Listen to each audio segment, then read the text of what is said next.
J'aime ma peau, j'aime mon cul, je me trouve sexy spontané. J'ai jamais chaud, puis j'ai plein d'argent. Ben non, c'est pas vrai, tout le monde sait. Bonne écoute. Bonjour tout le monde. Bienvenue à Tout le monde saillit. Ici Sam Cyr et Marilyn Gendron est à mes côtés. Bonjour Marilyn. Bonjour Samuel. Comment vas-tu? T'animes-tu le téléjournal? Qu'est-ce qui se passe? Ben là, en tout cas, on est trois autour de la table avec vraiment une journée chargée. Puis c'est juste le début de la journée en plus. Ah oui, ça va mal. Ça va super mal. Toi, veux-tu nous partager ton vécu? Non, je veux qu'on invite notre invité puis après on partage le vécu. OK, ben je vais inviter notre invité aujourd'hui. Monique Néron est avec nous. Salut! Bienvenue! Merci je suis contente de me joindre tout de suite parce que ce qui s'en vient m'intéresse beaucoup. Là, les anecdotes de... J'adore ça, vous entendre. Ben oui, je veux participer. J'espère. Qu'est-ce qui se passe avec vos corps, là? On est en crise. Oui. Moi, je peux commencer en disant que j'ai eu une matinée très difficile. Quelque chose d'inhabituel quand même. Oui, vraiment un imprévu. Là. Moi, il fallait que je m'en vienne ici en Bixi, puis il n'y avait plus de Bixi électrique. Fait que je suis en sueur. C'est pour ça que si vous entendez là, un petit fond de ventilateur, c'est vraiment pour moi. Oui. Puis si je lèverai pas les bras plus que ça aujourd'hui, vous pouvez comprendre pourquoi. Parce qu'il n'est pas Louis Morissette. Non. Et il transpire. Oui. Je te trouve exactement. courageux, moi, avec tes chandails de couleur, vraiment. Là. Mais c'est parce que, sais-tu, l'autre fois, on parlait des spots en dessous des bras, puis Oui. j'ai réalisé que je pense que ça m'arrive quand même de temps à autre, mais on dirait que c'est un complexe que j'ai pas. Tant mieux. Mais ça me dérange pas tant. Bon, ben, Je ferais pas exprès pour montrer une aisselle spotée, mais je pense que ça m'a pas marqué dans ma jeunesse ou je sais pas, mais ça, on dirait que ça me dérange pas tant. Ben, tant mieux. Ouais, Moi, ça me dérange. ouais, je sais. Oui, tu le sais. On Puis le sait. Et cette couleur te va ravir. Oui, soit c'est dit en ça, mais passant. c'est super belle, cette Ouais, couleur-là. vraiment. Mais c'est pas si pire. Là, ça paraît, ça va. Ça va. Mais j'ai un petit cerne ici, là, sous le sein. Ça va chasser avec ouais. le ventilateur. Ouais. Ça va Mais être nous, correct. on a des couleurs complémentaires. C'est full beau ta camisole Si, mauve c'est gentil, j'ai osé le mauve aujourd'hui. avec le brun et la plante Tu penses verte que ça en va bien arrière. sortir? Oui. Absolument. Parfait. C'était-tu calculé? Pas du tout. Non, vraiment Oui, pas. elle mettait ses camisoles devant son écran en regardant ce qu'elle allait citer avec le calcul au podcast. corps de tour, son apparence. Non, je ne suis pas cette personne. Puis moi, vous voulez pas savoir ce qui m'est arrivé ce matin? quoi ta- Ben, disons qu'on le voit un petit peu légèrement dans tes sourcils, mais si tu veux nous en parler. Alors, ceux qui ont consommé le dernier épisode, je pense que ça va être peut-être back-à-back ou un des Absolument. derniers épisodes, avec Pascal Renaud-Hébert, où elle nous a amené un gloss lip injection qui avait fait grossir les lèvres. Ben, c'est un cadeau empoisonné, finalement. Ouais, la petite Pascal, je vais... on s'en reparle, ma chérie, là. Mais elle est venue ici avec ça en disant « J'amène des cadeaux, je suis une bonne personne et tout ça. » Fait que là, moi, ce matin, je me suis dit pour faire rire Sam, je vais mettre du maximum plump. Il va rire, il va dire « Tes lèvres sont bombées. » Eh oui. Puis je me suis mis ça, puis j'ai une réaction allergique. Je suis rouge. Ça ici. boursoufle, Pascal, ça boursoufle. boursoufle. Abort le projet, là. C'est pourri ou c'est peut-être, je sais pas, c'est dangereux peut-être, je sais pas. Puis je pense que je me suis touché les sourcils peut-être dans mon processus. Tu t'en es mis sur les sourcils. Fait que j'ai aussi des boursouflures autour des sourcils comme ça, rouges. Fait que voilà. Mais on lui donne le bénéfice du doute. On n'est pas encore sûr que c'est la faute du plumper, mais c'est le seul intrus dans le quotidien de Marilyn pour aujourd'hui. Ouais, on est pas mal sûr. Fait que j'ai pris une photo de mon visage de proche, on va pouvoir le mettre au montage. Puis c'est ça, Pascal, on s'en reparle. Voilà. Allez sur la sellette. Non, mais moi, pour de vrai, utiliser du maquillage, déjà, je sais pas, toi, c'est quoi ton rapport avec ça, là, mais moi, je suis pas vraiment bonne, là, dans le sens, j'ai pas de grandes connaissances là-dedans.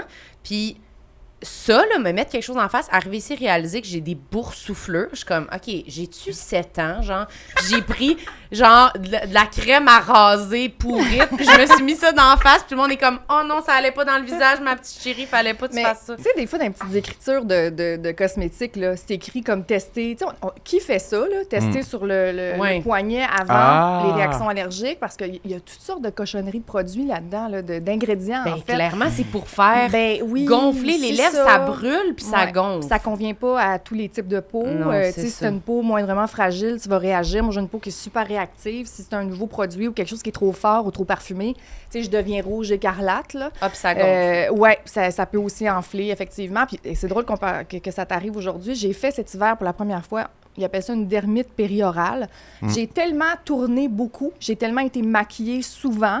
Puis, tu sais, à un moment donné, tu vas avoir une belle peau, fait que tu l'entretiens, tu la nettoies. Mais le fait d'over-nettoyer, d'over-mettre de la crème, puis d'en prendre soin, combiné à des CCM, là, coiffeurs, tu sais, récurrents, ça a fait que j'ai commencé à avoir des rougeurs autour des yeux et du nez. Puis, à un moment donné, ça a commencé un petit peu sur le menton. Puis là, ça boursouflait un petit peu, là, ça épaississait. Puis là, je suis allée voir un dermatologue un peu d'urgence, là, parce que vous aurez compris que je travaille avec ma face, entre autres. Fait que là, je me suis dit, qu'est-ce qui se passe? Puis c'est là qu'il m'a expliqué que c'était ça, une dermite périorale. Ça, c'était son diagnostic. Probablement dû à certaines composantes de cosmétiques ou de crème ou de nettoyants. Puis là, on savait pas c'était quoi. Fait qu'il fallait juste que j'arrête tout pendant minimum 1 mois. Ah non. Aucun maquillage, aucune crème, aucun nettoyant. Juste laisser ma peau comme... Tu l'as fait? Je l'ai fait. T'avais-tu des tournages? C'était une période où j'avais moins de tournage. J'ai triché une fois parce que, bon, j'avais comme pas trop le choix. Mais sinon, j'ai vraiment respecté à la lettre ce qu'il m'avait dit parce qu'en plus, ça venait avec 3 mois d'antibiotiques. Tu sais, c'était sérieux quand même. Là. Fait que je me suis dit, non, je niaiserai pas avec ça là, parce que je suis allée voir. Évidemment, on se google tous quand on a un problème de santé. Puis là, j'ai vu ce que ça pouvait devenir, cette affaire-là, si t'en prenais pas soin. C'est-à-dire comme... Je me serais promenée peut-être avec un sac de papier sur la tête pour une couple de mois. Là. Ça faisait peur. Ben, c'était pas du tout joli, là. Ça changeait le visage. Là. Ben, complètement, oui. Oh mon Dieu, là, je suis vraiment self-conscious de ma face en ce moment. On va te le dire en temps réel si ça empire. Ouais, mais moi, je trouve que là, pour l'instant, ça se maintient. Ça se maintient. Oui, ça va. Au moins, ça se maintient, mais si ça augmente puis que vous sentez que ça tombe au-dessus de mes yeux, genre, ou quelque chose de même, dites-le moi si je me sens faible, je vais vous faire signe. Mais je sais pas, là, on dirait que je fais moins confiance au maquillage. Mais moi, des fois, j'ai l'impression que quand je me maquille, des fois, les périodes où je me maquille, des fois, on dirait que ça fait une protection sur ma peau, puis que j'ai moins de boutons puis d'affaires. Mais peut-être parce que c'est des périodes où je vais, justement, vu que je me suis maquillée, je vais plus faire attention à bien me laver le visage puis me crémer puis tout, fait que je vais juste porter plus attention à mes soins de peau. Mais des fois, j'ai l'impression que ça aide, mais peut-être que ta relation avec la peau de ton visage est très mentale. Peut-être que c'est ton stress qui agit sur ta peau. Pourquoi tu dis ça? Je sais pas, c'est peut-être ton genre. Mon genre, d'avoir une relation. Non, mais parce qu'on en a déjà parlé. Moi, avoir du maquillage sur le visage, ça me donne plus chaud. Ça m'angoisse. C'est comme une couche qui empêche ma peau de respirer. Même chose pour des produits dans les cheveux. Comme avec du fond de teint. Fait que là, t'as chaud d'ailleurs dans ce temps-là? Ou comment, non, j'ai chaud de la face. Le maquillage fait ça. Là, il tombe. Là. Mais toi, j'ai l'impression que ça te rassure parce que tu dis... Parfait, ma peau est toute placée avec le maquillage. Je suis bien, je suis pas stressée. Oui, on dirait que pas de boutons. Je pense que je suis plus belle, fait que je suis comme j'ai moins chaud. Parce que je me sens mieux. Mais le maquillage a quand même ce pouvoir-là, tu sais, de magnifier, c'est pas pour rien là qu'on en a, puis que ça existe, là, puis que ça a été créé, c'est parce qu'on puis c'est vrai que ça a un certain, des fois, pouvoir d'empowerment ou de... Tu sais, moi, je comprends les gens qui se maquillent pas, mais je comprends aussi ceux qui se maquillent, c'est bien correct. Mais par contre, je suis convaincue que là-dedans, il y a plein d'affaires, de cochonneries d'ingrédients qui font qu'à un moment donné, à la longue, sur le long terme, un peu comme n'importe quel produit féminin, là, tu sais, quand on a découvert ce qu'il y avait dans les tampons, on a dit, OK, on va trouver peut-être des alternatives, là, parce que pour blanchir ça blanc, ben non, mais il y avait toutes sortes d'ingrédients pour blanchir, par exemple le coton ou le... Fait que là, tu te dis, OK, attends, je me mets ça dans le corps, à l'intérieur du corps, du parfum. Il y en avait qui étaient parfumés. Oui, à une certaine époque, c'est vrai, ils parfumaient ça. C'est vrai, c'est sûr qu'il y en a encore, d'ailleurs. Tu fais, ben là, ça doit pas être une bonne idée, là, genre. Mais personne nous dit jamais ça, tu sais. Non.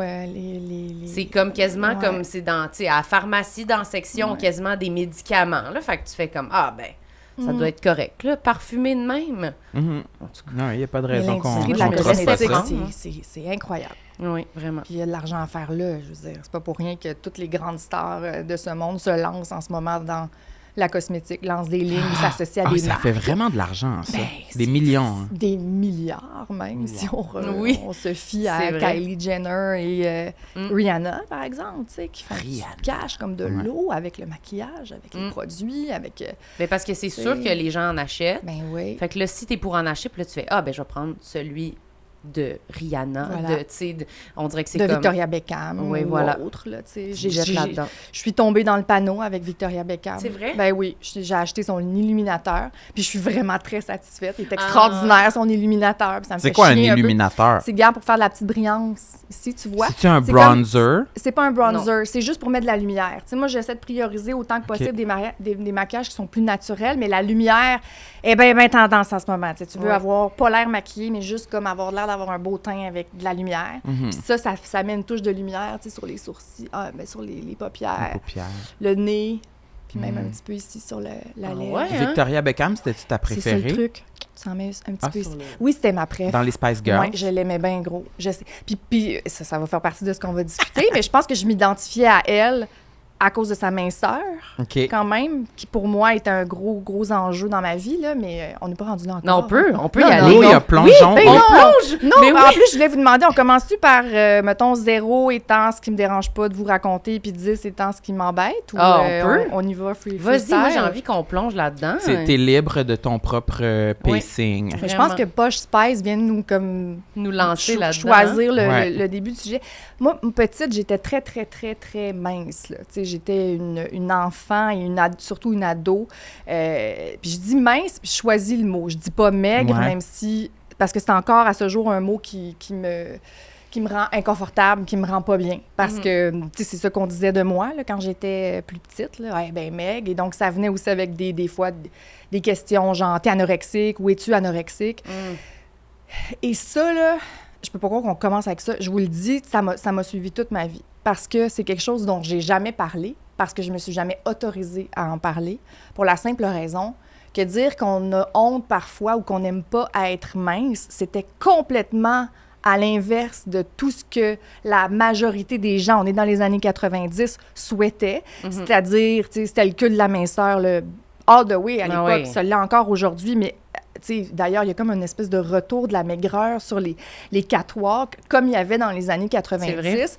Puis, donc, tout le monde aspirait à ça, à tort, là, vraiment, parce que la diversité corporelle, on n'en parlait même pas. Mais moi, je ressemblais dans le fond à ces mannequins-là, mais j'avais pas envie de leur ressembler, tu sais. Fait qu'il y avait quelque chose de confortant pour moi d'ouvrir le fille d'aujourd'hui ou le cool, puis de voir que j'avais une shape qui ressemblait un peu, mais en même temps, moi, j'étais pas bien. Puis c'est venu avec surtout un commentaire d'un entraîneur sportif, parce que moi, j'étais en sport-études volleyball au secondaire. Puis c'est lui, en fait, qui m'a mis dans la tête ça. C'est lui qui a associé mon corps à un trouble alimentaire. Il m'a dit, tu sais, t'es-tu anorexique? Faut que tu manges, t'es trop maigre. Puis c'est pas que je mangeais pas, là. Je mangeais genre 10 poutines par semaine. Les gens qui me connaissent savent que je mange pas toujours super bien en plus, ce qui est pas une chose à faire, là. Mais c'est que t'en avais pas, là. Au moment où tu as dit ça, t'avais pas de trouble alimentaire. Je n'ai jamais eu un trouble alimentaire, sauf que peut-être que ce que j'ai eu comme trouble alimentaire, c'était à l'inverse. Et même, je faisais des recherches à l'époque, je me dis, ça se peut-tu d'être obsédée par le fait de vouloir prendre du poids? Est-ce que ça se peut, genre, où je suis la seule sur Terre à avoir une obsession de grossir, qui était probablement due aux commentaires qu'on me faisait, tu sais? Puis, pour vous dire, parce que jusqu'où ça s'est allé dans ma vie, là, tu sais, moi, je buvais du lait, 1 verre de lait par jour, moitié lait, moitié crème. Hein? Miam! Quand je vous dis que c'est devenu genre une obsession, je voulais prendre du poids. Donc là, j'essayais de manger plus gras, mais des aliments, mettons, du quotidien. Puis là, je buvais de la crème. Est-ce que tu trouvais ça bon ou c'était comme un peu... c'était coupé avec du lait, fait que ça devait être un petit peu...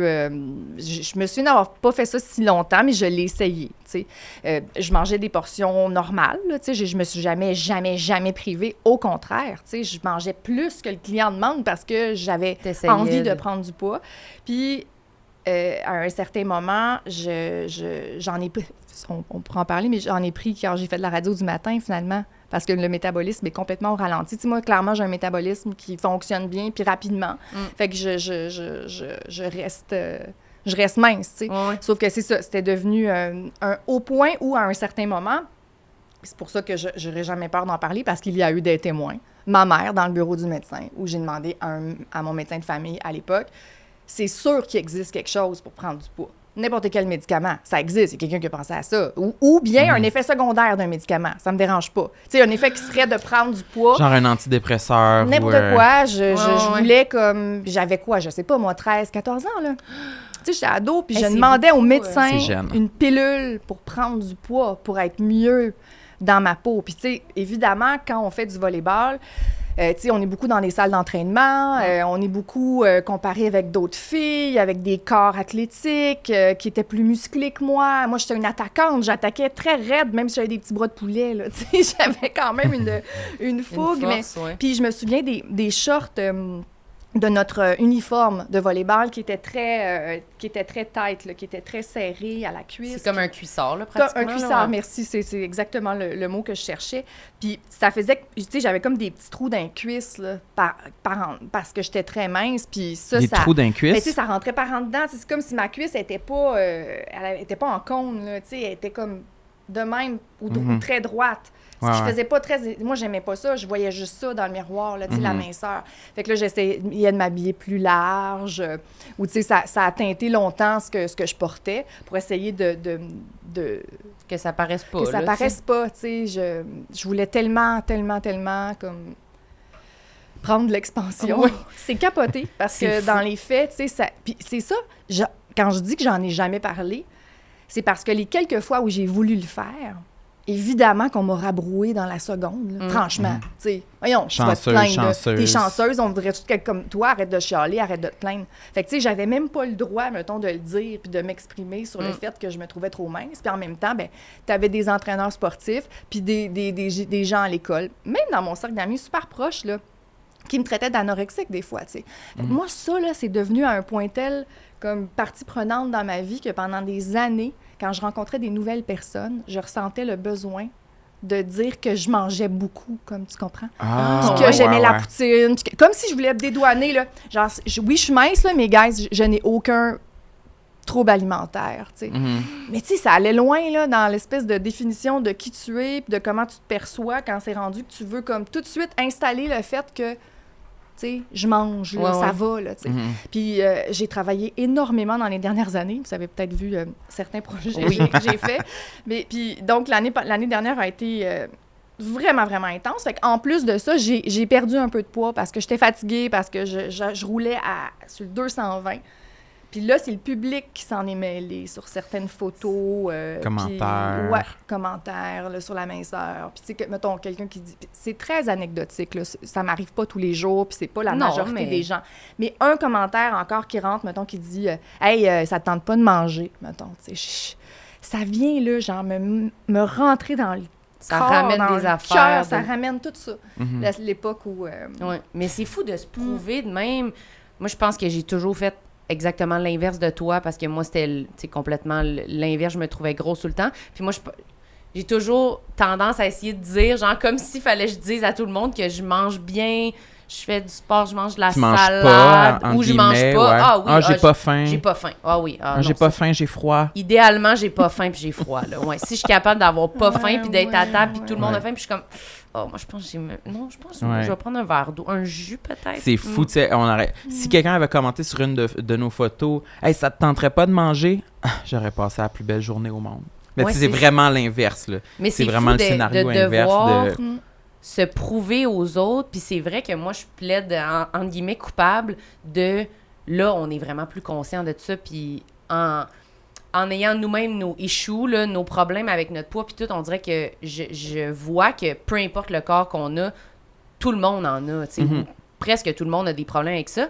Mais moi, j'étais la première, si quelqu'un m'avait dit « je me trouve trop mince », ça passe pas... Ça passe à dire, mettons, ta gueule. Moi, c'est ce qu'on me disait. Ado, là, avec genre, stop.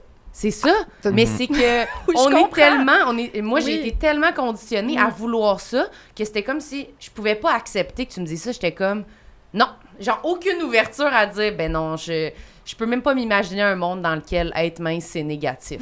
Désolée pour toi, mais ce monde-là n'existe pas. Moi, je plaide vraiment coupable d'avoir pensé ça. de vraiment évoluer là-dessus. Je t'écoute, puis je te crois. Je sais que c'est sûr que ça peut être un enjeu. Là, c'est écrit quelque part, en tout cas, dans un dossier médical à la Malbaie que j'ai demandé un médicament pour prendre du poids. T'sais. Ben non, mais clairement... Mais en même temps, ce que tu dis, t'as raison.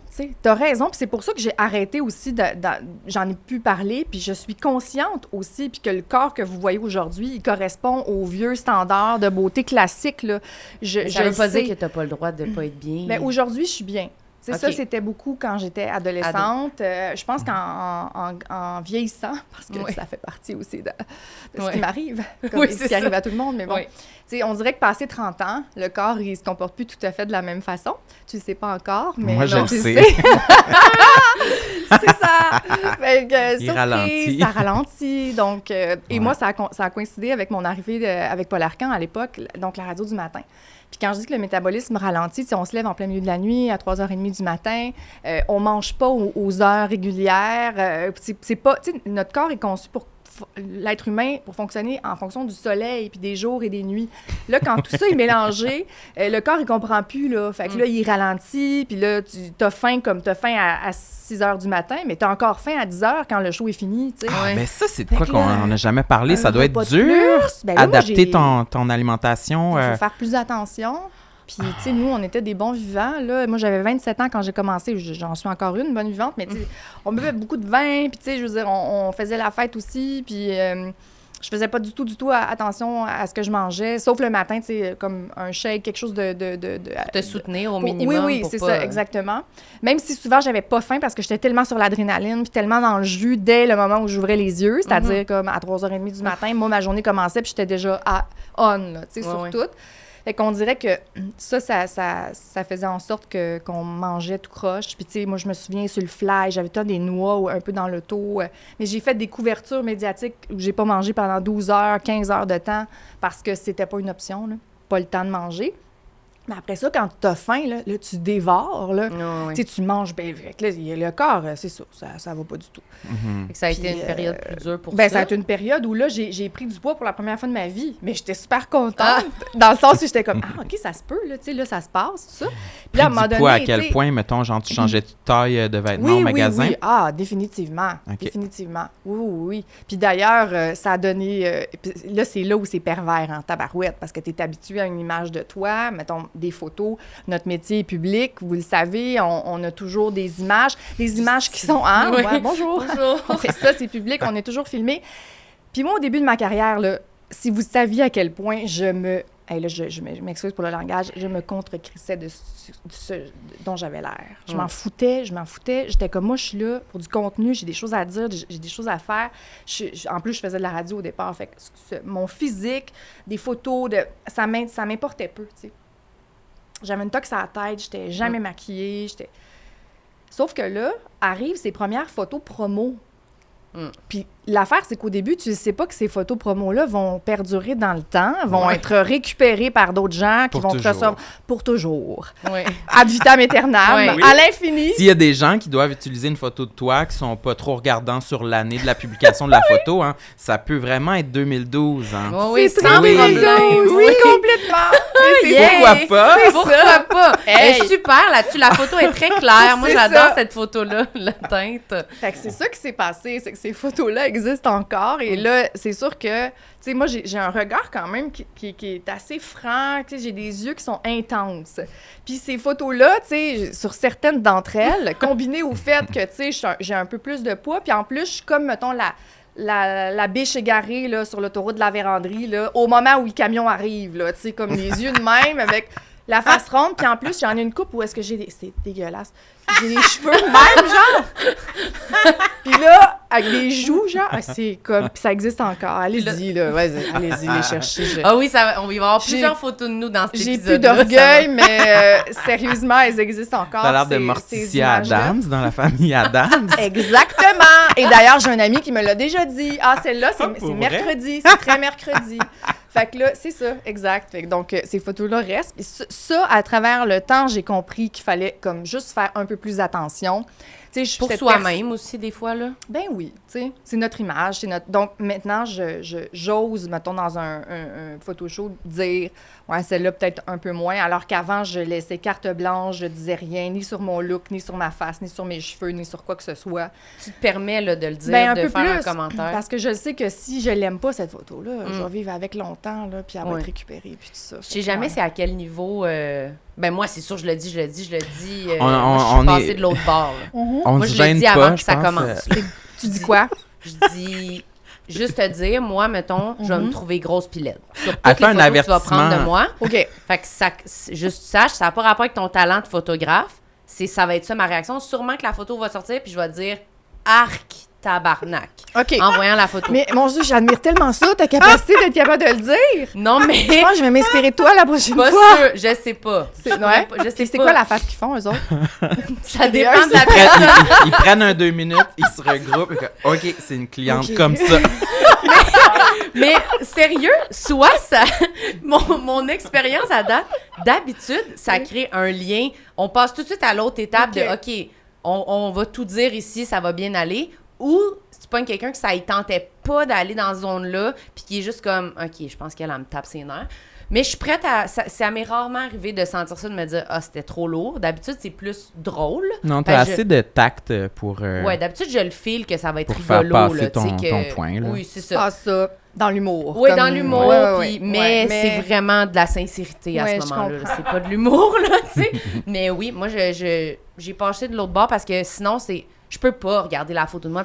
Puis tu l'aimes-tu? Je suis comme... Je trouve que c'est la chose la plus laide que j'ai jamais vue dans ma vie, ben là!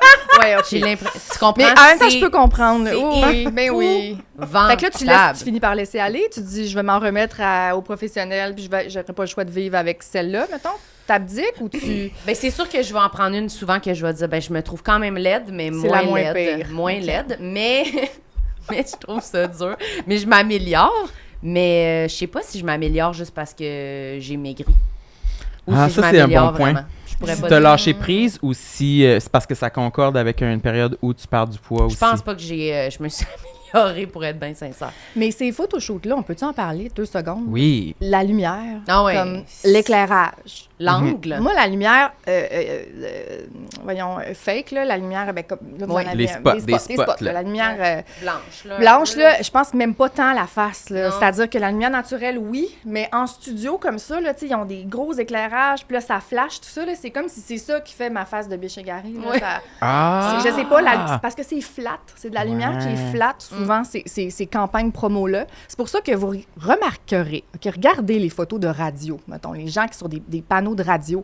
C'est comme si des fois on les reconnaît même pas. C'est étrange. En 2D. Oui, en 2D, c'est ça. Il y a pas de profondeur d'angle, c'est vraiment... C'est flat. C'est vraiment pris en studio, flat, là. C'est pas droit, sur le bord d'un lac. Des fois, t'essaies, non, exactement, t'essaies de vouloir avoir un angle. Tu sais, j'écoutais Juliane Côté, je suis tellement d'accord avec elle. On est dans la même équipe, Juliane, là-dessus, là, l'espèce de profil de côté. C'est moi aussi, je trouve que de face, on dirait qu'on voit toutes les asymétries, alors que de profil... Ouais. Mais un profil, c'est confondant, hein? Hier, j'étais au restaurant, puis je regardais un serveur, il était de profil. Puis quand il s'est tourné de face, j'étais comme « Ah, c'est pas ça que je pensais. » Mais il est beau, pareil, mais c'est pas ça que je m'étais imaginé, c'est pas ça que je m'étais construit. C'est vraiment différent, un profil d'un Ouais. Moi aussi, de face, je trouve ça plus dur à cause de... J'ai un œil qui trouve plus petit. Moi aussi, j'ai un œil qui trouve plus petit, surtout quand je suis fâchée. Mais là, excusez, là. Est-ce que vous préférez de profil ou de face, vous deux?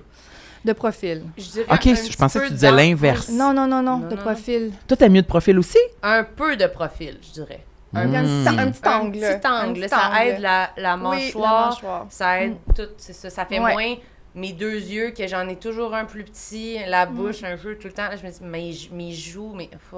mais oui, un petit billet, là. Oui, ça, c'est bien. Mais un pas trop gros billet. En tout cas, dans mon cas, parce que j'ai quand même une petite bosse sur le nez. Ça, c'est ma famille, on a tout ça. Tout le monde a ça. Tu sais, vous pourriez me dire, tu pourrais la faire arranger, mais non, je n'ai pas envie d'aller dans cette zone-là.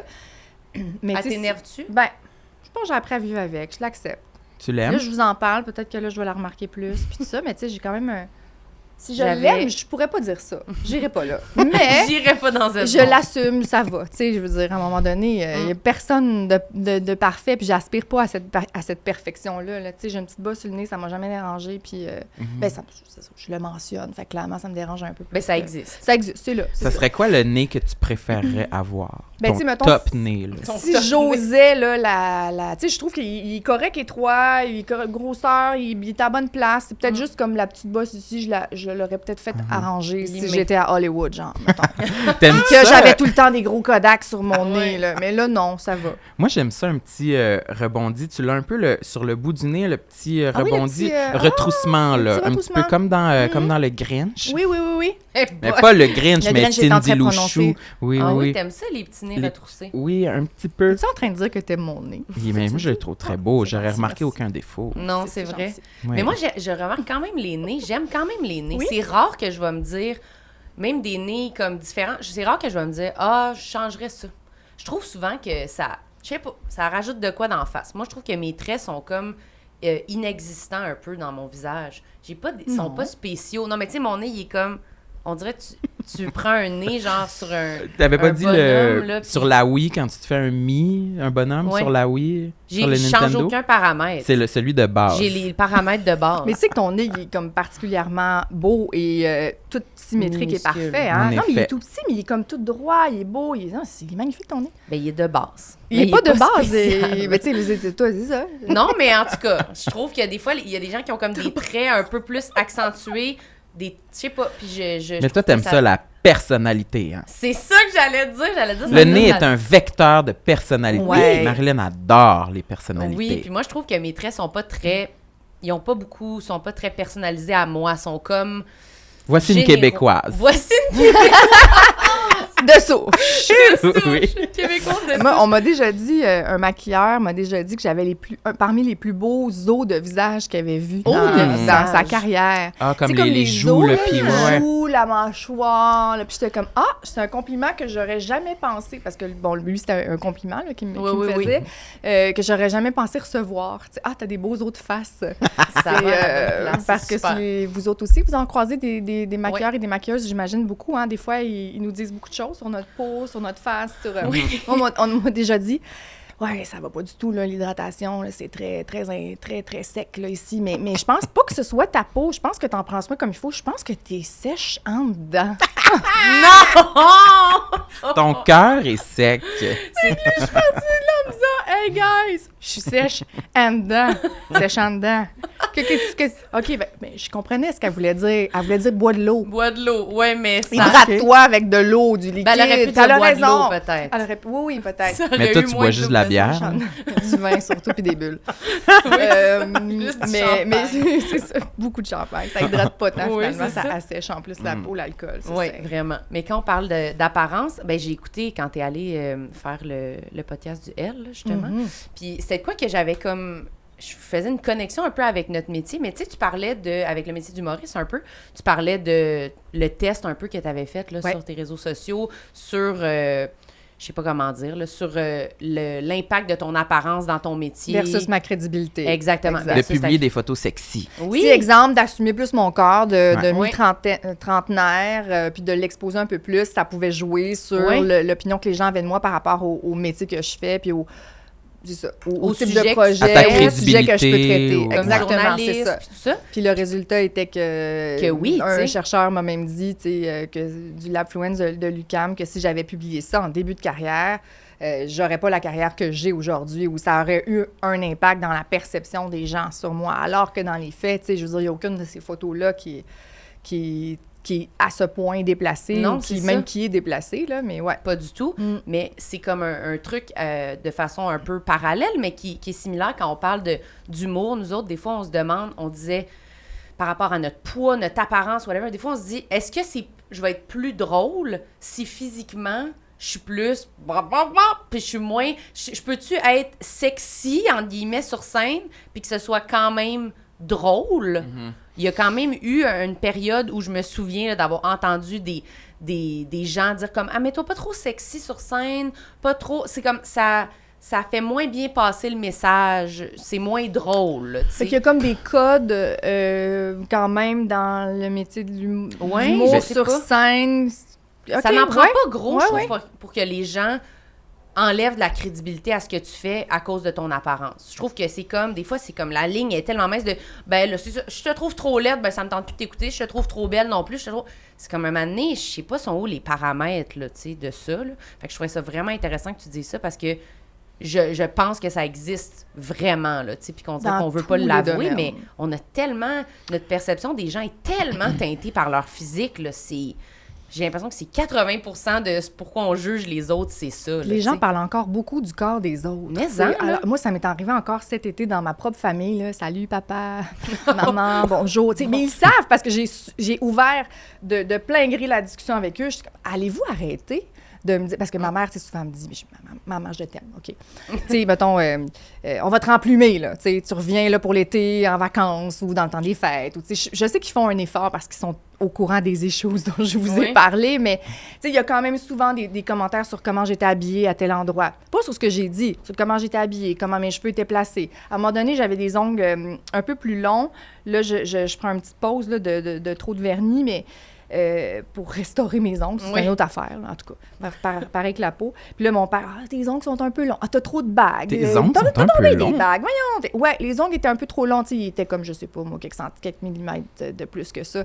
Mais tu sais, c'est tout le temps des petits commentaires comme ça qui jouent dans la tête du monde. Puis je l'ai dit cet été, j'ai dit, arrêtez de parler de l'apparence tout le temps.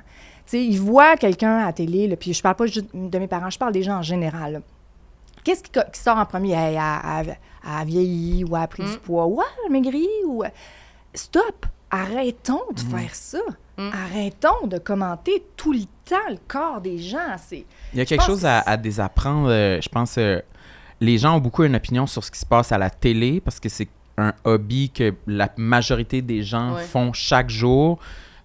Donc, c'est comme si chez eux, ça crée une expertise, puis comme s'il y avait un pattern à suivre quand tu es à la télé. Tout le monde a sa propre opinion de « Ah ben ça, non, ça détonne de ce que je vois d'habitude à la télé. Donc, voici mon opinion. » C'est ça qui est dur à désapprendre chez les gens. C'est comme pas le bon mot, mais tu sais, parce que les gens sont tellement accrochés. C'est tellement une grande partie de leur vie, regarder la télé. J'ai l'impression que c'est ça qui fait en sorte que si nous, on se retrouve à la télé, on va recevoir des commentaires comme ça, versus, peu importe, un avocat dans son cabinet, il sera peut-être moins sujet à recevoir des « tes ongles sont trop longs ». C'est sûr. C'est un métier d'image, on le répétera jamais assez, mais à quel point il faut cadrer là-dedans pour s'éviter justement toujours ces commentaires-là.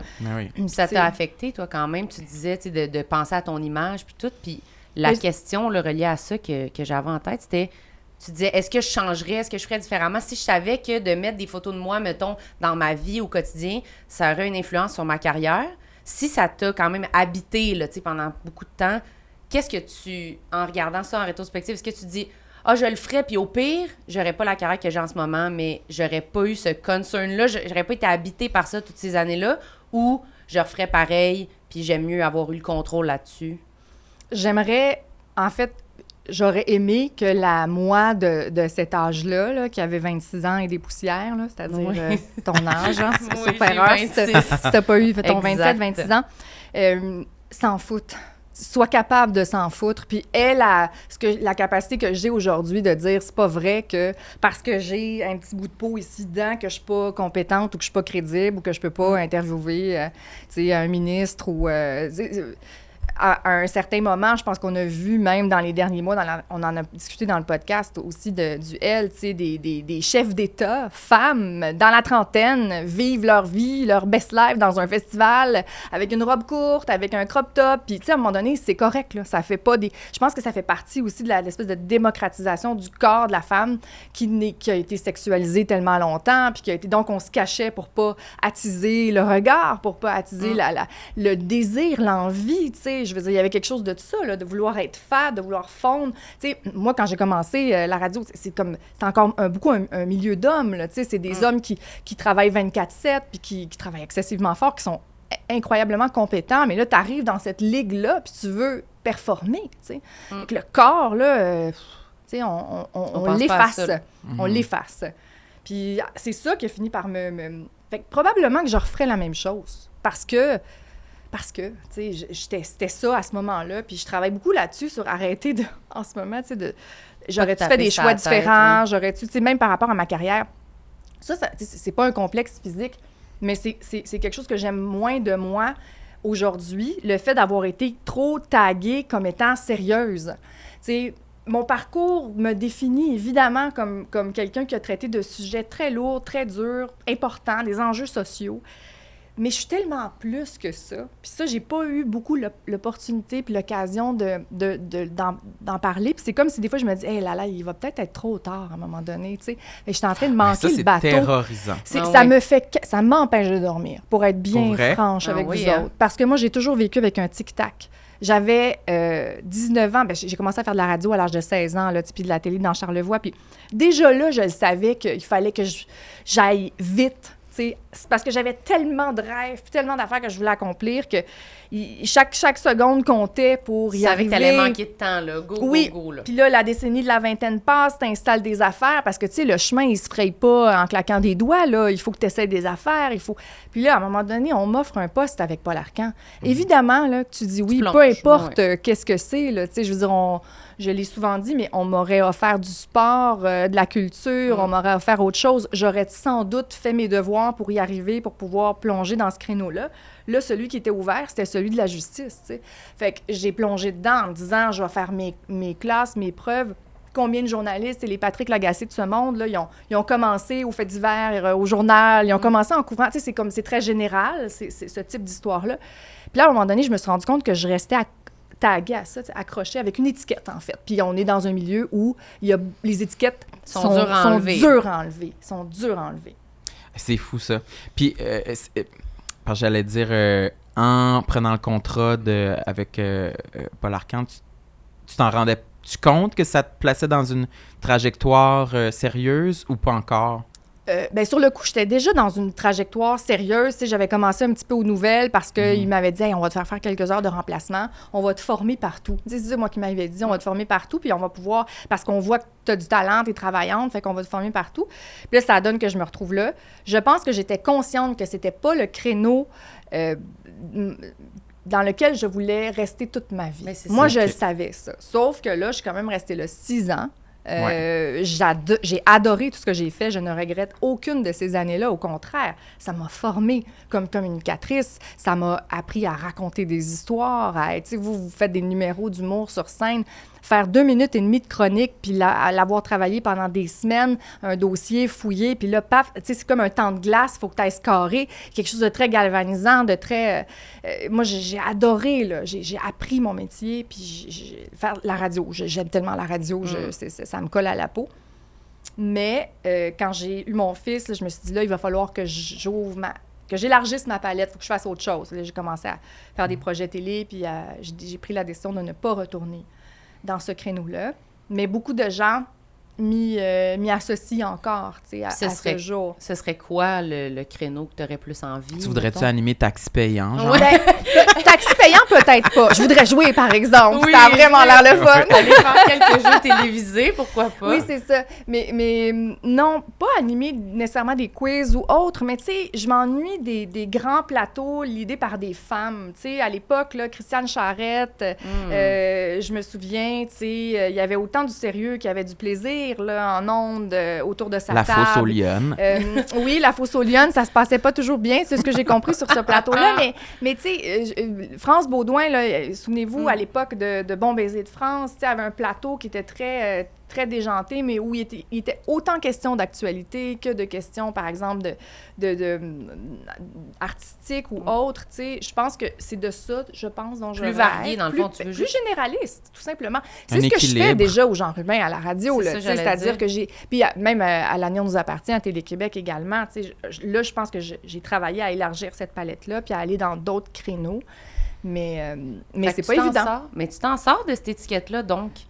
Je ne sais pas. Je pense que les prochaines années vont nous le dire. Je reviendrai vous voir dans quelques années. Oui, c'est ça. Parce que, tu sais, quand je dis le tic-tac, là, j'ai eu 37 ans cet été, puis je vous le dis, puis je suis comme... Ça te fait mal? Un peu. T'es-tu... c'est une question, mon Dieu, ça me fait penser au podcast Deviens-tu ce que t'as voulu, mais t'es-tu rendu où tu t'imaginais être à 37 ans quand t'étais ado, mettons? Puis t'entendais ton petit tic-tac, là, tu sais. Ah, c'est une excellente question. Je pense que dans ma tête, là, il y a comme avant 40 ans des choses que je voulais faire. Fait qu'il me reste encore du temps, là. Ah Mais comme je vous dis, c'est pour ça, c'est comme si j'avais mis... Puis là, il y a des gens qui vont nous regarder, qui vont nous écouter, tu sais, voyons, Louis Morissette était ici, puis il capotait sur son 50, mais je comprends ce qu'il veut dire, tu sais, je comprends, parce que lui, il doit dans sa tête se dire, j'ai tellement de choses que je veux faire, puis tout ça, puis en même temps, on n'est pas la même personne. Mon 37 ans, il est parfaitement assumé, là. Puis cette année, quand je l'ai eu, ça me faisait un peu freaky, puis quand je l'ai eu, je me suis dit, hey, sais-tu quoi, ça va être l'année de tous les possibles. Là, j'ai tous les outils, là. Là, j'ai plus... Je sais qui je suis consciente de mes capacités beaucoup plus. J'ai moins le sentiment d'imposteur que j'avais il y a 10 ans. Tu sais, ça fait une décennie que je travaille fort, que je m'installe. Tu sais, je pense que j'ai trouvé une niche extraordinaire dans le cœur du public qui me suit depuis ce temps-là, tu sais. Fait que là, il m'appartient juste de faire ce que je veux avec. Puis en espérant qu'on continue de me donner cette chance-là, parce que c'est ça, des fois, on ne sait pas qu'est-ce que les diffuseurs veulent, qu'est-ce que qu'est-ce que le public a envie d'entendre. Il y a de la belle relève qui pousse en même temps, puis il y a des routiers, j'allais dire des vieux routiers, mais c'est ça qui sont encore là, puis ils ont tellement encore à dire et à nous apporter. Fait que là, moi, des fois, je me dis, je suis comme entre les deux, là, puis là, ça va pas se passer. Fait que c'est ça qui m'empêche de dormir. C'est ça parce que je carbure à faire ce métier-là depuis toujours, puis que c'est beaucoup de qui je suis, tu sais. Mais se dire en début d'année, là, genre, ça va être l'année de tous les possibles. Ouais, ça met-tu de la pression un peu? Ah, OK. Oui. Et moi, sincèrement, j'ai l'impression que je me dis ça à chaque année.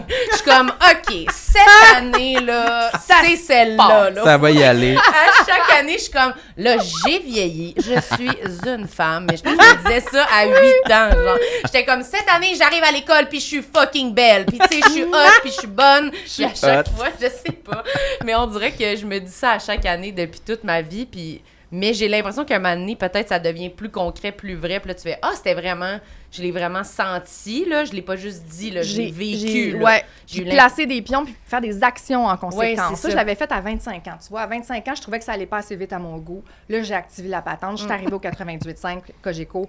Puis ça s'est passé. Tu sais, j'ai sauté dans le vide. À un moment donné, je me suis retrouvée comme entre deux. J'avais plus tant de revenus. Ça n'a pas duré longtemps, là, mais c'est la seule période de ma vie de grande incertitude, de saut dans le vide pour arriver à mes fins. Puis je l'ai faite.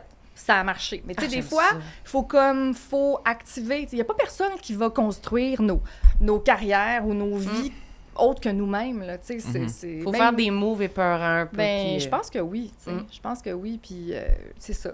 Mais ça n'a jamais de fin. C'est ça l'affaire. Et c'est un peu épuisant des fois, là. Oui, ça donne mal à la tête. Dans le sens où là, tu te dis, OK, moi, quand notre émission L'Avenir nous appartient n'a pas été renouvelée, je me dis, OK, cette émission-là, je l'avais tatouée sur le cœur. Là, je me disais, c'est tellement... Je voyais pas qu'est-ce qu'on pouvait faire qui nous ressemblait autant, puis qui était autant en phase avec ce que j'avais envie de transmettre au public en ce moment. Le top projet. C'était un projet porteur qui, pour moi, était important dans notre vision du monde, dans ce qu'on veut faire pour demain, pour mon petit garçon de 4 ans. Je sentais que c'était pertinent puis important. Là, ça s'arrête. Puis là, c'est un deuil. C'était mon premier gros deuil professionnel. Puis je me dis, ce sera sans doute pas le dernier. Il faut apprendre à vivre avec ça aussi. Maintenant, on se relève les manches puis on construit autre chose. Mais le construire autre chose, j'ai beaucoup, beaucoup été là-dedans dans les derniers mois. Puis ça draine là, de l'énergie parce que c'est là que tu te dis, les bonnes idées, là, c'est là, maintenant, qu'il faut que je les ai, là. C'est là qu'il faut être créatif. Il n'y a rien qui m'angoisse plus que la phrase que tu viens de dire. Absolument! Les bonnes idées. Ah non, vraiment, ça va me prendre mes pilules pour l'anxiété, finalement. Ça va m'en prendre, c'est sûr. Ouais. Je pense au podcast, là, tu sais, c'est sûr que tout nous ramène à nous-mêmes, là, mais tu dis ça, puis là, je me disais, nous autres, c'est jamais on va faire un projet aussi proche de qui on est, de ce qu'on aime, de ce qu'on a envie de dire que ce qu'on fait en ce moment. J'ai 26, je suis comme, c'est quoi, je meurs-tu à 30? Je sais pas. C'est vrai que c'est épeurant faire des projets parce que ton dernier projet, c'est tout le temps, OK, ben là, c'était vraiment tout. C'est mon meilleur. C'est tout ce qui me reste. C'était vraiment tout ce que j'avais à vous donner, puis c'est vraiment, là, ça pourrait pas être un meilleur projet. Puis là, c'est fini. Mais je vois vraiment pas qu'est-ce que je peux vous proposer d'autre, là. Moi, je pensais que ça allait durer 20 ans, là. Oui, mais en même temps... Parce que des fois, ça dure 20 ans, hashtag franc-tireur, tu sais. Oui. C'est vrai. Non, mais c'est vrai, il y a des projets qui, tu sais, nous... Mais on finit toujours par en trouver d'autres, puis on passe à autre chose, mais il y a vraiment une période de deuil, comme tu dis. Cette période-là, vraiment insécurisante, là, de « OK, là, il faut que je trouve une bonne idée. C'est quoi une bonne idée? C'est quoi ma bonne... » Oh là là là. C'est comme le syndrome de la page blanche. Puis moi, je suis allergique à ça. Ça me faisait capoter à l'époque où je devais fournir des chroniques tous les jours sur une base quotidienne. Il a fallu que j'apprenne à gérer ça, cette peur-là, cette anxiété de la page blanche qui peut pas être, je pense, plus anxiogène que de la radio quotidienne. Parce que tout est à recommencer tous les jours. Les gens qui t'écoutent, ils s'attendent à du contenu de qualité, là, ou en tout cas, autant que faire se peut. Là. C'est que t'as pas un moment, pendant que t'as fait ta chronique, puis là, t'es comme c'était bon, t'es déjà en train de te dire « demain ». Mais qu'est-ce que je vais dire demain? Tu sais, t'as comme pas une pause en te disant « ah ben là, ça, c'est fait. Hein? » Hey, j'ai sorti un scoop, là, je peux surfer là-dessus une semaine ou deux. Là. Non, c'est vraiment, même, ça cet après-midi même, on recommence. Là, t'es-tu perfectionniste? Oh, Seigneur, jusqu'au bout des ongles de façon très maladive et complètement malsaine. Ouais. Fait que ça devait te meurtrir un petit peu à l'intérieur à chaque fois que tu... Ben, je dis à chaque fois. Si tu livrais une chronique qui était pas parfaite à tes yeux. Là. Complètement. Ben, en fait, tu vois, ça m'est arrivé d'oublier mes feuilles puis d'arriver en ondes. Ou avec les mauvaises feuilles, puis de devoir livrer quelque chose de façon complètement improvisée, spontanée, juste avec ma mémoire, avec mon... Tu sais, je pense que pour le delivery, quand je suis prête à y aller, là, je sais que c'est ça ma force, tu sais. Je suis capable d'aller en ondes puis de faire un bon travail. Moi, c'est ça, l'anxiété et de performance qui embarque, c'est au moment où je dois choisir ce que je vais raconter puis aller chercher, puiser dans... C'est là où je trouve que l'exercice, il est dur, là, parce que pour moi, ce sera jamais assez bon ou assez percutant ou assez... Fait qu'il faut, à un moment donné... Puis par rapport à ma performance aussi, puis ça, j'ai beaucoup travaillé là-dessus dans les dernières années. Probablement que c'est ça que j'aime de la femme de 37 ans qui est devant vous aussi aujourd'hui. C'est que là, je les connais plus, mes forces, puis je les assume beaucoup plus, tu sais, qu'à 26, 27 ans, quand je me suis assise à côté de Paul Arcand pour la première fois, puis que j'ai perdu le souffle en ouvrant la porte du studio, là, parce que j'étais complètement... terrorisé, là. Intimidant quand même, oui. Là, comme monsieur, là. Mais il est extraordinairement... Il a parlé pour me le permettre de reprendre Non, mon mais souffle. je pense que je l'ai déjà croisé un moment donné. Ah, tu perdais vraiment ton souffle, puis vraiment... Non, c'est pas une métaphore, là. C'est vraiment... J'ai perdu le souffle complètement de nervosité. Puis ça m'est arrivé... une fois, seulement que cette fois-là. Puis là, il a parlé un petit peu. Puis là, après ça, le micro, « Hey, t'allais-tu mourir en ondes ou ça va, là? On va-tu te réchapper, là, tu sais? » Puis là, je me suis ressaisie. C'est plus jamais arrivé. Mais cela dit, c'est arrivé, tu sais, parce que justement, il faut comme... faut foncer, il faut affronter nos peurs. Puis ça en faisait partie, je pense, d'être avec un monument de la radio, comme Paul, tu sais. Aujourd'hui, on travaille ensemble encore. On prépare un projet. Ah! Un projet? Secret. Je peux pas rien dire d'autre. OK, mais on plonge-tu dans... Y en a-tu d'autres, des affaires? On a-tu tout survolé, tout dit? Ben non, mais il y en a plein des affaires. On pourrait parler pendant des heures de ce que j'ai dit, là. Parce qu'on en a dit comme à travers tous les sujets. Seigneur. Bien, je peux pas croire qu'on passe de ce sujet-là à un autre qui est un petit peu plus physique et superficiel. On fait de la variété, hein, nous. Oui, je le sais, c'est sérieux que du plaisir. On replonge. Oui, c'est ça. Moi, j'ai un fils. Oui. Hein? Il a 4 ans. Ce qui veut donc dire que j'ai porté la vie dans mon corps et qu'il y a un avant et un après. Oh, mon Dieu! La naissance de mon garçon sur le corps. Ça manque. C'est un euphémisme de dire que porter un enfant, ça laisse des traces. Là. Ça laisse des traces, puis ça laisse pas les mêmes traces chez tout le monde. Mais je vous dis à quel point j'étais debout sur mon canapé à la maison, dans mon salon, la soirée du Gala Les Oliviers, quand Catherine Levac a décrit ses seins. Vous en souvenez-vous? Étiez-vous dans la salle? Oui. Vous en souvenez? Oui, moi, je m'en souviens. Comme un petit sachet de thé vidé ou un Mr. Freeze que tu voulais vraiment, vraiment la dernière goutte, là. Oui. J'étais comme, c'est ça! Merci! Yes! C'est ça, c'est exactement ça. Puis là, je me disais, enfin, j'ai trouvé que c'était important que ce soit dit. Et moi, j'ai trouvé ça très libérateur. Je lui ai écrit après, d'ailleurs. Je suis comme, merci d'avoir démocratisé et parlé ouvertement de ce à quoi ressemblent désormais nos poitrines de jeunes mères de famille. Parce que nous sommes d'abord et avant tout des femmes, n'est-ce pas? Puis c'est dur de se réveiller un matin dans le corps d'une femme qui a eu un enfant. Ça semble être des gros changements que j'ai jamais été au courant, là. Écoute, les hormones, là, on pourrait en parler. J'haïs toutes de ça, là. Je veux dire, ces hormones-là. Mais ça, c'est pas qu'on ait eu des enfants ou pas, c'est qu'on soit un être humain, là. Je veux dire, les hormones nous créent toutes sortes de désagréments. Sauf que les fluctuations hormonales liées, par exemple, à la grossesse, qui sont tellement, tellement intenses, là, vont jouer sur la pilosité, donc sur le poil, vont jouer sur la transpiration, vont jouer sur ton caractère, ton humeur, vont jouer sur le corps, sur la peau.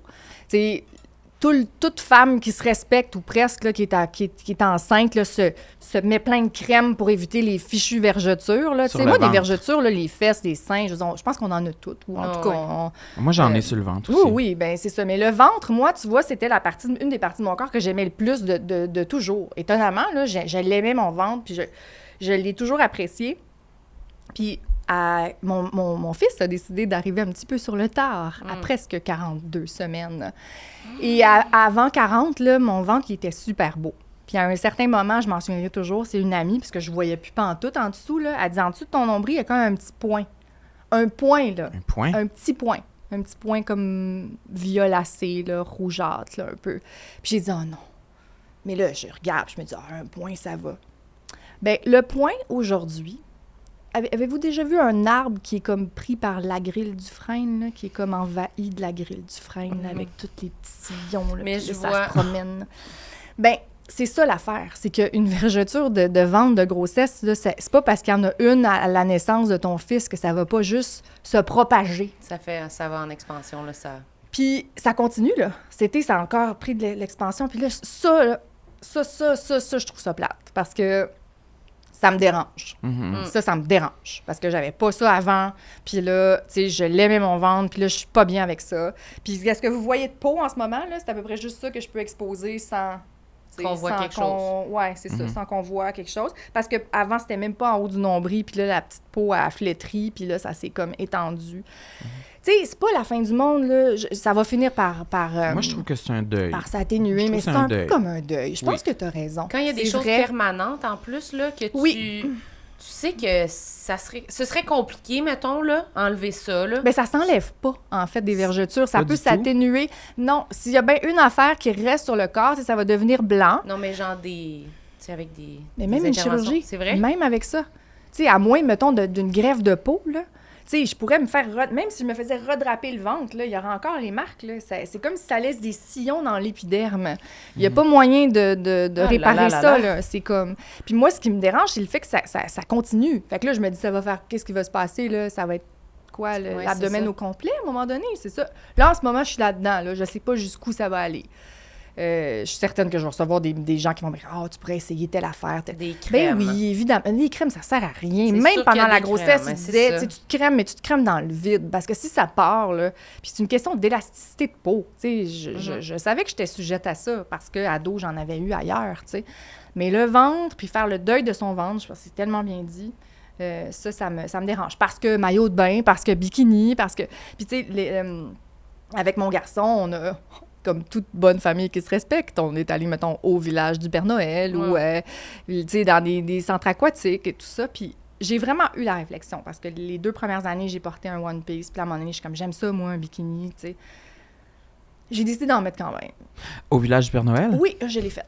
Il y a des piscines? Oui, plein de jeux d'eau. Mais oui, c'est pas comme en hiver. Oui, puis quand ils sont... Oui! En dessous de l'été, j'ai fait de même. Oui. C'est où le village du Père Noël? C'est comme dans les Laurentides, à Val-David. Puis s'il y a des glissades d'eau? Glissade d'eau. Puis c'est thématique Père Noël. C'est vraiment, c'est comme pendant l'été, c'est thématique Père Noël. What? Les enfants capotent. Genre, c'est le rêve là, pour les kids. Là. C'est extraordinaire. Puis, fait que là, c'est ça. One Piece, mais non, finalement. Ben, finalement, j'ai osé le maillot de bain en me disant ceci.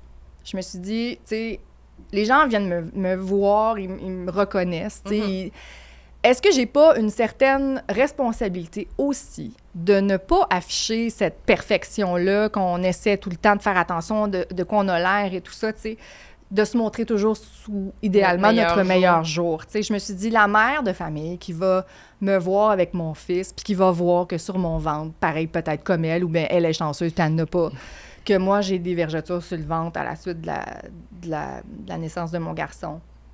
ben peut-être qu'elle va se sentir bien, elle va faire comme OK, tu sais. Parce que on dirait que j'ai senti ça. Là, c'est pas que la responsabilité du corps des femmes n'est pas sur mes épaules, là, mais j'ai osé afficher cette imperfection-là qui me dérange profondément en me disant que c'était correct de le faire parce que ça va juste aussi contribuer à normaliser ça, même si c'est pas toutes les femmes, je répète, qui en ont. Puis je suis vraiment profondément jalouse de celles qui en ont pas. Mais tu l'as utilisé encore leur beau ventre. Tu l'as utilisé comme moteur, dans le fond, de dire, regarde, je vais moi, je trouve que tu peux avoir raison de dire, ben, je vais l'utiliser pour me convaincre moi-même un peu que j'ai le droit. Je vais passer par ce canal-là en me disant, regarde, si ça peut aider, entre guillemets, quelqu'un. Moi, je trouve que n'importe quelle motivation pour essayer d'accepter son corps, ça marche, là, tu sais. Je veux dire, de juste faire... C'est un peu ça qu'on se dit des fois au podcast, de dire, on va arrêter de... Je sais pas, là, juste de pas faire semblant qu'on n'est pas ce qu'on est, là. Des fois, si ça peut minimum aider quelqu'un, ben moi, ça me soulage au moins de me dire que je le fais pas juste pour rien, puis que, je sais pas, ça me donne un petit... je sais pas, une petite motivation. C'est un réconfort. Ouais, un petit réconfort de dire, bon, ben au moins... je sais pas, si je peux me sentir utile en me trouvant en lettres. Je sais pas comment le dire autrement. Non, mais de savoir que ça résonne chez des gens, ça crée un petit peu un lien avec un peu moins de solitude, ouais, peut-être. Ouais. Et c'est surtout que c'est vraiment une grande crainte chez les femmes qui sont enceintes. Là. Souvent, on nous parle de tout ça, les vergetures. C'est comme tout le monde... c'est le démon, là. T'sais, personne n'en veut, on se crème le ventre. Puis je comprends pourquoi personne n'en veut, là, je le sais aujourd'hui, mais... En même temps, ça existe, il y en a, puis il y en a beaucoup plus qu'on pense, tu sais. Puis il y a plein de gens qui même n'ont pas d'enfants, puis qui en ont aussi. Puis à un moment donné, ça fait partie juste du corps, puis c'est ça aussi, c'était de dire comme, c'est ça, c'est là. Puis, mais ça fait chier, solide, mettons. Ça, combiné au sein, là, tu sais, comme, je me souviens, il y a un monsieur qui avait écrit... sur Instagram. Comme je vous dis, j'en reçois pas tant, mais tu sais, il marque plus que d'autres, ces commentaires-là. « Ah, je savais pas que vous aviez de si petits seins. » Et moi, de répondre dans ma tête, « Dude, allette, puis on en reparle. » De si petits seins. Ouais. Parce que là, j'avais pas de soutien-gorge sur cette photo-là, puis clairement, lui trouvait que c'était pas un volume appréciable. Mais c'est sûr que ça s'écrase des seins qui ont allaité, là, justement. Là, Catherine Levac en parlait. Léane Labrèche d'Or en a parlé aussi. Elle a parlé des poches de lait. Tu sais, les poches de lait, là? Oui. À l'épicerie, les sacs de lait. Les sacs, un petit peu comme... C'est ça, là. Ouais. Debout, c'est un moindre mal parce que la gravité fait sa job, tu sais. Ça va encore. Parce que moi, je les aime encore, mes seins, pour vrai, là. Je veux pas les refaire ou... Moindrement qu'on se penche un peu, c'est moins ça. C'est moins élégant qu'avant, tu sais. Mais moi, ça fait partie des choses de pourquoi je veux pas d'enfant dans la vie, là, dans la liste de choses. C'est dans ta balance? Pour l'impact sur le corps? Ouais. OK. Moi, c'est ça, là. J'ai tellement d'enjeux déjà. Je suis comme... Tu survivrais pas? Je pense que j'aurais peur d'être fâchée contre mon enfant. Ah oui, à ce point-là. Mais là, j'en ai pas, là. Fait que je veux dire, je dis n'importe quoi, sûrement que tu vois ton enfant, tu te sens pas de même, là, tu sais, comme quand on dit qu'on n'aime pas les enfants, finalement, quand c'est l'enfant de quelqu'un proche de nous, puis tout, c'est comme ça change notre perception. On est comme, je l'aime, finalement, j'aime un peu les enfants. Mais j'aurais peur d'être enceinte, puis d'être fâchée d'être enceinte, parce que je suis énorme. Je peux pas l'accepter. J'aurais vraiment peur de ça. Fait que c'est quand même, je dirais... 60% de pourquoi je pense que je suis pas capable. Je pense que je suis pas assez en cohésion avec ça, avec des gros changements même sur mon corps, ça me ferait capoter, je pense. Pendant la grossesse, le corps qui change ou qui se transforme ou qui prend de l'expansion, on dirait que c'est tellement associé quand tu es enceinte, là, avec les hormones, avec ce que tu es en train de vivre, à quelque chose de fondamentalement extraordinaire, comme la force, la puissance du corps. Moi, j'ai trouvé qu'il n'y avait rien de plus puissant que mon corps a fait que celui de porter la vie puis d'accoucher. Tu vois, j'ai pas tant apprécié être enceinte pendant la grossesse pour toutes sortes de raisons, parce que je travaillais beaucoup, puis parce que... Mais... Par contre, j'ai aimé accoucher. T'sais, j'ai aimé la force que ça a représenté que de donner la vie. Genre, tu te sens comme une guerrière, littéralement. Puis, tu sais, tout le monde a peur que ça déchire. Oui, ça déchire. Qu'est-ce que tu veux? Mais il recouvre. Mais c'est pas grave, t'en rends même pas compte. Ben non, pas de problème. Puis c'est comme avant, pareil comme avant. Ça change absolument rien aux relations sexuelles par la suite. Zéro puis une barre. Là. Tu retrouves ta sexualité, puis c'est parfait. Là.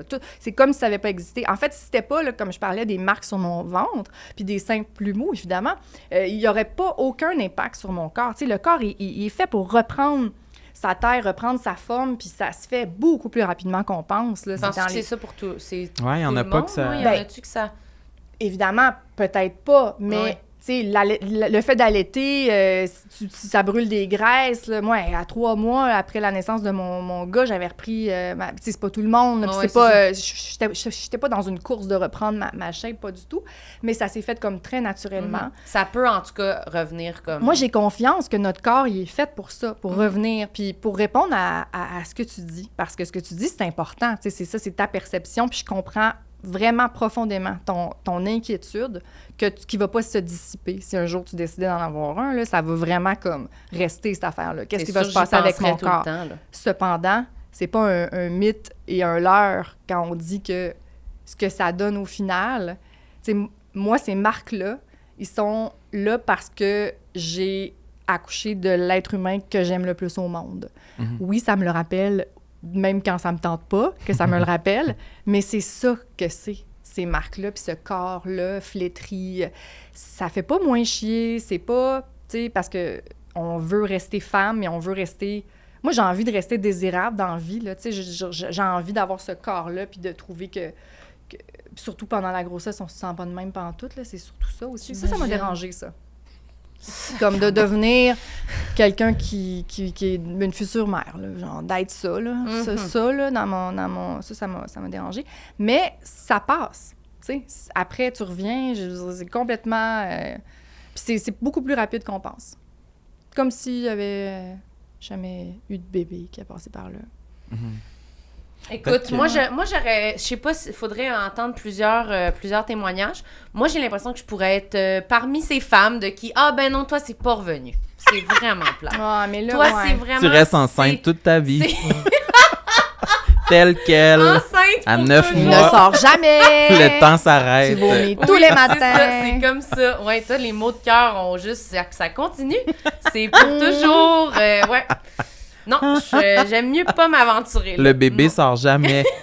Hey, ce cauchemar. T'es la première. C'est sûr que je vais rêver à ça cette nuit. Un bébé éternel. Un bébé enceinte pour la vie, puis t'as pas de bébé. Oh, wow. Puis là, c'est comme, c'est une exception médicale. Ça serait moi, je pense. Toi, ça te fait rire parce que tu te dis, peut-être que ce serait toi, mais c'est vrai que Marilyn, ça serait son genre. S'il y en a une québécoise à qui ça arrive, ça serait celle-ci. Le karma, je pense que je vais aller googler si ça a déjà existé. Mais ça se peut pas, là, pas bébé éternel, là, mais... Plus enceinte sans le savoir. Ouais, ça, ça me fait freaker, ça. Ah non, je capote. C'est comme ceux qui ont fait du déni de grossesse, puis quand le ventre, il sort, là, parce que là, ils ont comme catché qu'il y avait un bébé. C'est fou. Mais toi, tu pensais que tu étais enceinte à un moment donné? Ouais, moi, j'ai pensé que j'étais enceinte pendant genre 6 mois quand j'avais 16 ans. Ah, moi aussi, ça m'est arrivé. Ah oui, j'avais peur. J'avais une sexualité active à l'époque. Puis, je me souviens, je prenais la pilule. Moi, j'avais pas couché avec personne. Ah, OK. Ouais, c'est sûr que là... Elle était convaincue, elle était chez le médecin? Oui. Non, mais ce rire-là, finalement, elle est comme ça, c'est très drôle. Pour les raisons que tu as dit tantôt, tu aurais pu avoir des enfants, mais écris un numéro de dire, là, non. Un numéro d'humour avec ça, là. S'il y a quelque chose à faire avec ça, c'est extraordinaire. Hey, on cherchait des bonnes idées, là. Oui, c'est ça ma prochaine bonne idée. Ça, j'ai chaud. Oui, mais le ventilateur est arrêté. OK, mais j'avais... Hey, c'est le rire vraiment sincère là, qui sort du plus profond. Non, mais j'avais il s'était passé quelque chose, mais pas vraiment, pas complètement. Touche pipi. Oui, c'est ça, je comprends, parce que oui, avant même, exactement. Mais ça, c'est OK, là. Oui, là. Oui. Pas juste, j'étais seule chez nous, puis j'étais comme, je pense. Tu dis, t'as coup quelque chose s'est infiltré, une goutte de quelque chose. Ben oui. Dieu m'a enfanté, c'est pas ça, là. Mais oui, je me disais, peut-être que, tu sais, il a touché de quoi, c'est fait. J'étais là, je suis enceinte. Ouais. Mais là, j'ai été obligée d'expliquer ça à mon père, là. Comment tu y as expliqué? Je pense que j'avais dit, je sais pas, là, je pense que je suis enceinte. Puis elle a dit ça coucher quelqu'un. J'ai dit, non, mais tu comprendrais pas. Comme, là, t'es retourné écouter du Simple Plan. Je pense que c'était comme, je comprendrais, là, dans ce sens. Welcome to my life. Une chance de m'expliquer. Welcome to my life! Fait que oui, j'étais allée au médecin, puis là, c'était assez malaisant. En tout cas, j'ai des flashbacks. Des fois, je me réveille, on dirait la nuit, en me réimaginant assis au médecin en disant c'est ça, je pense que je suis enceinte. J'ai jamais couché avec personne. Puis les 2 adultes qui me regardent, tabarouette, c'est qui celle-là? On ne sera pas capable de la rescaper. Mais moi, j'essaie de me mettre dans la tête de l'ado que tu étais. Puis que, oui, enflé. Ben oui, exact. Puis des fois, avec on a des ballonnements. Puis là, ça bouge. Moi, ça m'est déjà arrivé de penser que j'étais enceinte parce que mon ventre bougeait. Tu sais, je veux dire, t'es pas... ça nous est tout arrivé, là, pour vrai. Mais toi, t'allais dire que ça t'est arrivé, là, si ça t'allait... Non, mais j'étais convaincue aussi, à un moment donné, d'être enceinte. Pendant longtemps, ou... Tout le temps, un ouais, peu. Tu sais, à chaque fois que, je sais pas, moi, que nos règles décalent, on a tout le temps... Puis moi, mon père me faisait peur, là. Il arrivait avec la pilule, puis t'es comme là, mettons que j'étais partie coucher chez mon chum, j'avais laissé ma pilule sur ma table de chevet, là, il dit, arrive-moi pas enceinte à la maison. Puis là, c'était comme... On a toute peur de ça, parce qu'on sait l'impact que ça peut avoir dans nos vies de jeunes femmes, là. Tu sais, on veut pas ça quand c'est pas désiré, tu sais. Donc, je sais pas, c'est comme une espèce d'épée de Damoclès. Hey, on peut tomber enceinte, puis on veut... fait que là, on vient qu'on a peur, fait qu'on s'invente toutes sortes d'affaires. J'ai trouvé ça drôle, parce que c'était comme... C'était punché comme un gag, mais c'est drôle, mais en même temps, je suis certaine qu'il y a énormément de gens qui vont se reconnaître en ce moment là-dedans, l'espèce de crainte de tout le temps être enceinte, puis que ça bouscule une vie, devoir le dire à ses parents, de devoir, tu sais, de décevoir parce qu'on n'a pas fait... Mais ça, c'est ça. Hein, c'est ça, être une personne avec un utérus. Oui. Ça vient avec cette espèce de stress-là. T'avais pas même fait 2 tests de grossesse? Ah oui, c'est ça. Mais, tu persistais? Mais je l'ai raconté, non? Je l'ai Peut-être, raconté. mais il a l'air au courant, en tout cas. Mais je peux faire une mais moi, je la connais, l'histoire. Mais je peux dire une mini parenthèse, mais c'était que oui, c'est ça, j'étais sûre que c'était ça. Puis avant d'aller au médecin, j'avais, avec ma belle-mère, j'avais dit... Je l'avais dit à ma belle-mère en premier, puis là, on était allé acheter des tests de grossesse, puis on l'avait fait dans la salle de bain ensemble. Puis là, mon père était comme « Qu'est-ce que vous faites? » Puis là, on était comme « Non. » Puis là, on avait fait le test, puis on avait mal lu sur le... J'avais tout expliqué, puis elle était comme « T'es pas enceinte, c'est impossible. » Puis on avait... Quand je l'avais fait, on avait mal lu, puis on avait comme vu que j'étais enceinte. On était tombés à terre. T'as vécu le moment où tu pensais l'être. Eh oui, j'étais vraiment... mais le cauchemar! Mais puis après, on a rien, on était comme... Ça veut dire négatif, ça n'a pas de bon sens. Puis là, on était comme, c'est pas possible. Hey, mon père était, qu'est-ce qui se passe? On criait dans sa domaine. Oh non! Il était comme, c'était scandale. Mais après, j'y croyais pas encore. J'avais dit, je comprends ce que vous dites, mais il faudrait que j'aille voir au médecin, je pense. Fait que là, au médecin, elle m'avait refait faire un autre test comme plus précis, puis tout, elle m'avait fait des prises de sang. Puis après, t'as-tu compris que c'était... J'étais encore enceinte. Non, elle a dit, t'es pas enceinte. Non, mais c'est-à-dire, toi, as-tu assimilé le résultat? J'avais pas eu de menstruation non plus pendant 6 mois, tellement j'étais sûre que j'étais enceinte. Fait que ça avait vraiment, j'étais enceinte. C'est juste ça, quand t'es ado pis t'as pas tes règles, là, il y a quand même quelque chose qui est inquiétant, là, parce que toute notre vie, on se fait dire ça, tu sais, t'es enceinte, t'as pas de... Fait que ça vient avec des espèces de... Ouais. Mais en plus, c'est que je pense que c'était comme... C'est 16 ans quand j'allais avoir 17. Fait que c'était le moment dans ma vie aussi où j'avais commencé à courir beaucoup, moins manger, je tombais un peu là-dedans, puis là, j'avais perdu genre 50 livres en vraiment pas beaucoup de temps, là, tu sais, en faisant de la course, puis en mangeant moins, puis pas une super bonne passe. Fait que mon corps, c'était comme un choc pour mon corps, ça, fait que c'est ça qui avait comme arrêté mes menstruations, je pense. Puis là, j'étais tellement toujours en train d'analyser ma perte de poids, mon corps, que là, n'importe quoi que je voyais sur mon corps, je pensais genre, que c'était... tu manges un bol de pâtes, puis là, tu peux penser que t'es enceinte de... Moi, mettons, si je compare à mon corps enceinte, là, si je mange un gros bol, vraiment, là, je pourrais être enceinte, genre, de 4 mois, 4 mois et demi. Ouais. Ça gonfle. Parce que je la connais, là, ma bédaine de 4 mois et demi quand j'étais enceinte, là. Fait que ça gonfle vraiment. Fait que à se demander, c'est comme, oh, OK, parfait. Ouais. Fait que c'était exactement ça. Fait que là, j'étais comme, c'est ça, vous voyez pas mon ventre. Puis je me souviens, là, je me regardais dans le miroir, puis j'étais comme, si ça a pas d'allure. J'essayais de me mettre des grands chandails. Comme si j'étais vraiment enceinte, puis je cachais. Peut-être que on a parlé de ça hier, peut-être que t'avais une boule de chair avec des cheveux puis des ongles qui poussaient à l'intérieur de toi. Ça, j'aime pas. Bon, encore faire des cauchemars. Qu'est-ce que c'est ça, cette affaire-là? Voyons! C'est ça qu'on pourrait avoir. Comme si ton personne n'a dit ça. Personne n'a dit ça. Je suis désolée, personne n'a dit ça. La petite boule de chair. Comme si ton corps, il pense que tu fais des enfants, mais c'est pas des enfants. À cause des hormones. Tu fais des boules de chair qui ont l'air des humains avec des ongles puis des... Non, mais là, ça, c'est pas des grossesses. Pousser des cheveux. Mais sans être enceinte. Ouais, c'est juste comme le ça corps qui part produit avec ça. Genre... Faut que tu te fasses opérer pour te faire enlever. Mais là, quelqu'un nous avait dit, genre, son amie en avait, genre, 25 dans le ventre. Avez-vous fait un fact-checking là-dessus? Non. C'est mal qu'on ait parlé avant. C'est une légende urbaine. Ça se pourrait, tu sais. Mais peut-être que c'est vrai. J'inviterais les gens qui nous écoutent à juste faire une vérification d'abord et avant tout avec une source fiable. Mais moi, je vais le faire éventuellement, puis on l'écrira. Il va y avoir un documentaire là-dessus. Moi, je suis même, je doute. Dans la vie, je doute de tout. De tout, puis je vérifie. C'est un beau sujet de chronique.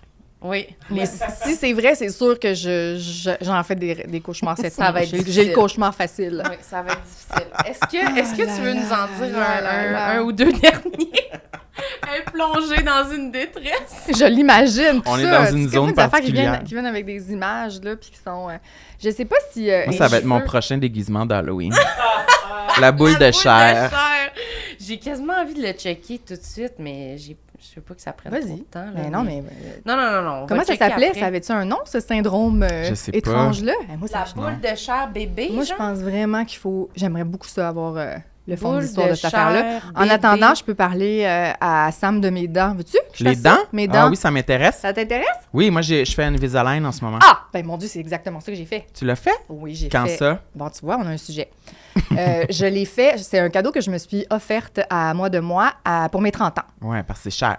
10 000 Ouais, ça a-tu augmenté? L'inflation aujourd'hui, ça doit être un peu plus cher que ça? C'est ce qu'on m'a dit. Moi, je suis pourri gâtée. Ma sœur est dentiste. OK, je suis reviens son là parce cobaye. que ça fait juste me dire que j'ai des kystes puis des cancers. Fait que je vais rester avec vous autres. J'aime pas vraiment ça, finalement.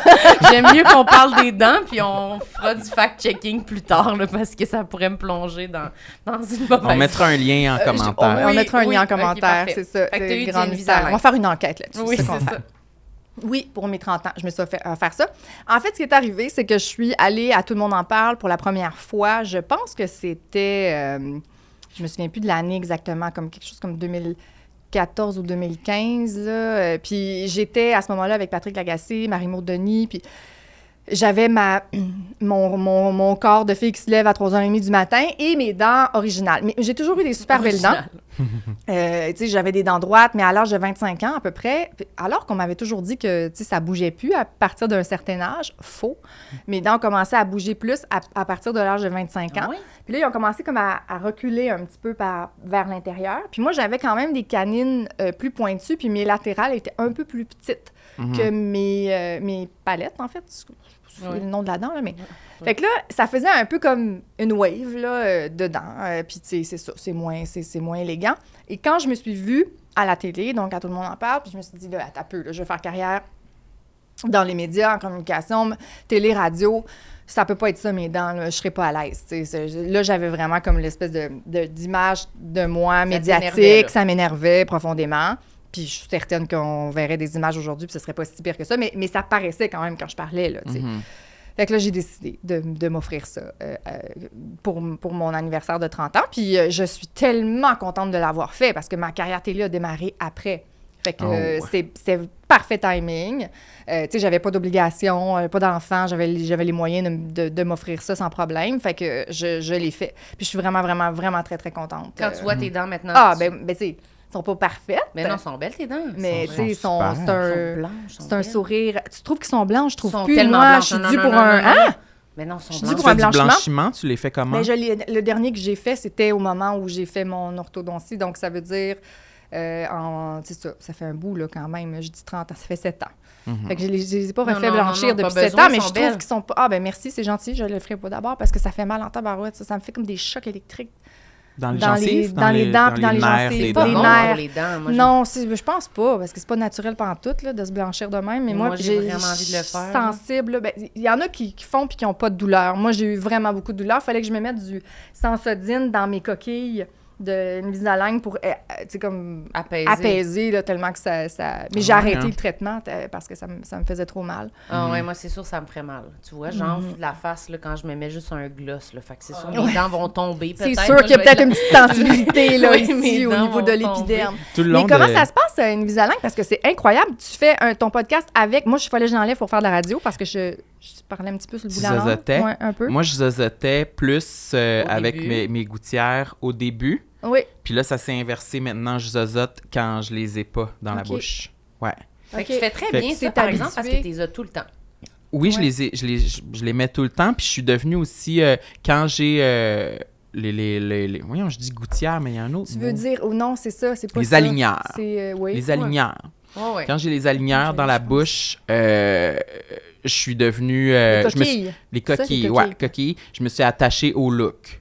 Parce que ça remplit un peu les espaces qu'il y a entre mes dents. Parce que moi, c'est pour... il n'était pas nécessairement croche, il était plus peut-être bancal et espacé. Fait que là, c'est ça qu'on essaie de tout... Petite. Ouais. Oui, petite. Quoi? Oui, c'est vrai, petite. Ils vont les grossir, non? Oui, c'est ça. Le but final, c'est Avec des facettes par-dessus? Ou non? de les élargir un petit peu avec du composite. Oui, composite, c'est ça. Ouais. Ce que j'ai eu, moi, le composite sur les latérales, parce qu'elles étaient plus petites. Une fois alignées parfaitement, ben il y avait quand même un décalage. Fait que là, ils ont mis un petit peu de composite. Ouais. Et on est allé chercher cette ligne droite que j'apprécie tant. Très joli. Mais pour vrai, là, je comprends le fait que les coquilles remplissent. Tu sais, quand tu mets les coquilles, t'as comme une impression de sourire. Creste. Mais ça, c'est de la gestion en tabarouette, cette affaire-là. Hein, ben, au début, les premiers 2 la semaines... moutarde, j'ai tout fait les gaffes là, qu'il fallait pas là, au départ, parce que je mangeais avec moi. Le traitement était beaucoup plus court parce que quand tu manges, ça active plus, puis les dents bougent plus vite. Donc, j'ai eu 6 mois moins de traitement parce que j'ai mangé avec. Mais voyons donc, moi, j'essaie de mastiquer quelques aliments avec mes coquilles, mais c'est insupportable, le feeling. On s'habitue. Ils ramollissent. C'est comme si... Puis là, tu échanges aux 10 jours, à peu près. Fait que, chaque semaine, Mais au bout de 10 jours, c'est le temps, là. Je me souviens, là, parce que d'un point de vue hygiène, là, il fallait les nettoyer après chaque repas. Fait que tu es au restaurant, puis là, tu sais... Je me souviens, j'avais tout le temps un petit... Là, pour aller... c'est de la Je trouvais que c'était de la gestion, là, les coquilles. Moi, c'est la routine du soir avant de me coucher qui est vraiment allongée, là, tu sais. Oh là là, là! Quand on était en voyage, Sam, il disait « Bon, moi, je vais aller faire ma routine, là. C'est tellement long, là. » Et tu là, puis là, j'étais comme « Qu'est-ce qu'il faut que tu fasses? » Puis il était là « Ben, moi, là, faut que j'aille à la salle de bain. Là, je lave mon visage. Après ça, je me crème le visage. Après ça, je prends mes Invisalign. Je les enlève. Tu sais, il dit toutes les étapes. Mais c'était long, hein. Mais toi, c'est que t'es habitué avant, tu te passais une eau d'en face, t'allais te coucher, là. Tu sais, c'était comme... Je me rinçais le visage à peine si je mettais un face wash ou... Et là, c'est quoi le lien avec ta face puis ton Invisalign? C'est que c'est comme jumelé. C'est juste que ça concorde avec un moment où j'ai commencé à faire plus attention à la peau de mon visage puis à mettre un sérum puis une crème hydratante avant de me coucher. Donc, c'est une routine complète de beauté, oui, là. C'est pas juste une Invisalign. Parce qu'une Invisalign, t'es enlèves, t'es brosses, puis... Mais ça, c'est quand même 3 étapes. Faut les enlever, les se brosser les dents, comme une étape, là. passer la soie dentaire, nettoyer les coquilles. Imagine si tu faisais ça après chaque repas de ta journée. Moi, c'est ça que j'ai fait 3 fois par jour pendant...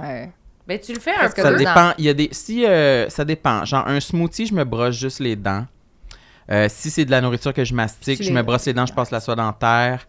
Je nettoie la coquille 1 fois par jour, à moins que, genre, là, je suis sur le fly, je les enlève, il faut manger du Tim Hortons, puis là, j'y remets tout de suite, puis là, il y a comme, il y a du Tim Hortons dans la coquille. Là, tu peux les rincer un petit peu. Ouais, je les rince un peu, mais là, sinon, en revenant à la maison, je les Fait que donc, tu n'as jamais vécu la moutarde, mettons, la moutarde baseball. Qu'est-ce que tu veux dire par la moutarde? Mettons, la première fois que, je sais pas, j'ai mangé un hot dog, puis il y avait de la moutarde baseball dedans. Là, ça va tout dans la coquille. Ça jaunit? Wesh. Non, ça tache. La coquille, elle devient jaune. Non, OK, elle est fichue. Elle est fichue. C'est ça! C'est ça, là. T'avais ta coquille jaune pendant une semaine? Pendant le reste du temps de la durée de la coquille. Donc, ça veut dire, des fois, c'était, je sais pas, moi, 4 jours, 5 jours. Oui. On dirait que je t'imagine, là, on dirait aller à Paul Arcand le matin avec ta coquille jaune. Salut, Paul! Il est comme... Ah, mais ça d'ailleurs, c'était très drôle parce que je les enlevais pour mes chroniques. Parce que, comme je te dis, moi, j'avais pas développé cette habileté de parler autant avec... En fait, je l'entendais. Tu sais, je m'étais réécoutée puis je l'entendais trop, fait que je les enlevais. Mais là, des fois, je les oubliais. Oui. Fait qu'il y avait mes coquilles sur le truc du studio radio. Oui. Mes coquilles traînaient un peu partout, tu sais, c'est pas super. C'est ça. Mais c'est gênant aussi. Pas un dentier, mais tu sais. Ça m'est arrivé justement aussi une fois. C'est intime, là, quand même. À la radio, je m'assois à la table ronde de l'émission d'Émilie Perrault. Justement, il faut que je fasse ma chronique. Puis j'ai oublié d'enlever mes dents. Puis là, il y a tous les invités. Là, il y a genre... Martine Sinclair, là, puis là, je suis comme, excusez, puis là, j'enlève ma coquille, tu sais, le long filet de bave, je m'excuse, je mets ça dans ma poche de chemise, j'ai l'air d'un gros dégueulasse. C'est épouvantable. C'est vivable, mais c'est pas la perfection. Je comprends exactement ce que tu peux dire. Tu le décris à merveille, c'est en fait ça. Moi, je pense que je l'enlèverais pas. tu le laisserais? Chaufferais, là. Je zozotais trop à ce moment-là. Ah, ouais. C'était pas possible pour moi. Là. Je comprends. Mais moi, c'est ça. On dirait que je veux pas vous dire que vous êtes chanceux, mais le vivre à l'âge adulte, moi, je l'ai vécu tout ça à l'âge adolescent. Avec la broche traditionnelle. J'étais enceinte, j'avais... C'est vraiment tough, là. J'avais une passe dans les cheveux, j'avais un chandail Volcom. On avait tout un chandail Volcom. Dans le plein milieu du front, puis en plus, j'avais... Ah, salut, il faudrait que j'enlève mon appareil avant de danser. Mais t'avais pas d'enflure d'affaires repulpants, par exemple. Ah, parce que j'avais ça des enflures pas encore. d'acné, j'imagine. C'était encore mieux. Mais Ça s'est amélioré, hein, ça a disparu. C'est vrai? Mais je pense que moi, oui. j'espérais tout le long de l'épisode me retourner puis à un moment donné devoir boursoufler regarde, ben non, elle est raide, correcte, mais là. non. Elle est correcte. Ouais, c'est plate. Mais ouais, moi, j'avais celui... genre, j'avais 2 bagues sur mes dents en arrière. Des bagues? Ouais, comme sur mes dents. Puis mon appareil, c'était comme un genre de tuyau ici, puis qui se clippait en arrière. Fait que c'était vraiment, tu le rentrais comme ça. Fait que ça faisait comme ça. Une bosse comme ça. Ouais, c'est super. Puis j'avais un truc dans le palais qui s'enlevait pas, là, qui élargissait mon palais. Tu craques, là? Ouais, je craquais avec une au milieu ici. Encore en palais comme ça. Encore comme ça. Fait que moi, ça faisait que les choses prenaient dedans. Fait que là, il fallait que j'aille genre à l'abreuvoir, essayer de faire aller de l'eau dans le palais où j'avais un truc pour faire psh, psh, psh, pour enlever. Fait que j'étais dans la salle de même, hein.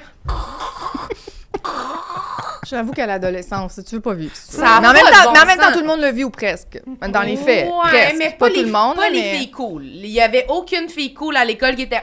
Mais là, les filles cool avaient quand même retournaient toutes après. des belles dents, fait qu'il a fallu qu'il y ait des broches, là. Des Non, filles ils cool sont ont toutes nés des comme dents. ça parce qu'ils sont Comment? parfaites. Arrête. Oui, puis là, ils partaient, puis là, ils étaient de même, puis moi, j'étais comme, faut que je lave mes dents. T'es comme, pourquoi c'est toujours toute la même personne? Elles étaient Pourquoi nées c'est pas à elle? Barbie Land, of Genre, course. Oui, hostie. Ah! Je vais pas parler de Barbie. Tu l'as-tu vu? Je l'ai vu. On était le voir cette semaine. Puis, On a adoré. moi, j'ai Si. beaucoup aimé aussi. C'est la Oui. meilleure chose que j'ai vue depuis longtemps. J'ai beaucoup ri. J'ai Est-ce que pleuré un peu. J'ai La joke beaucoup sur ri. Godfather. Ah mon Dieu, c'était tellement parfait.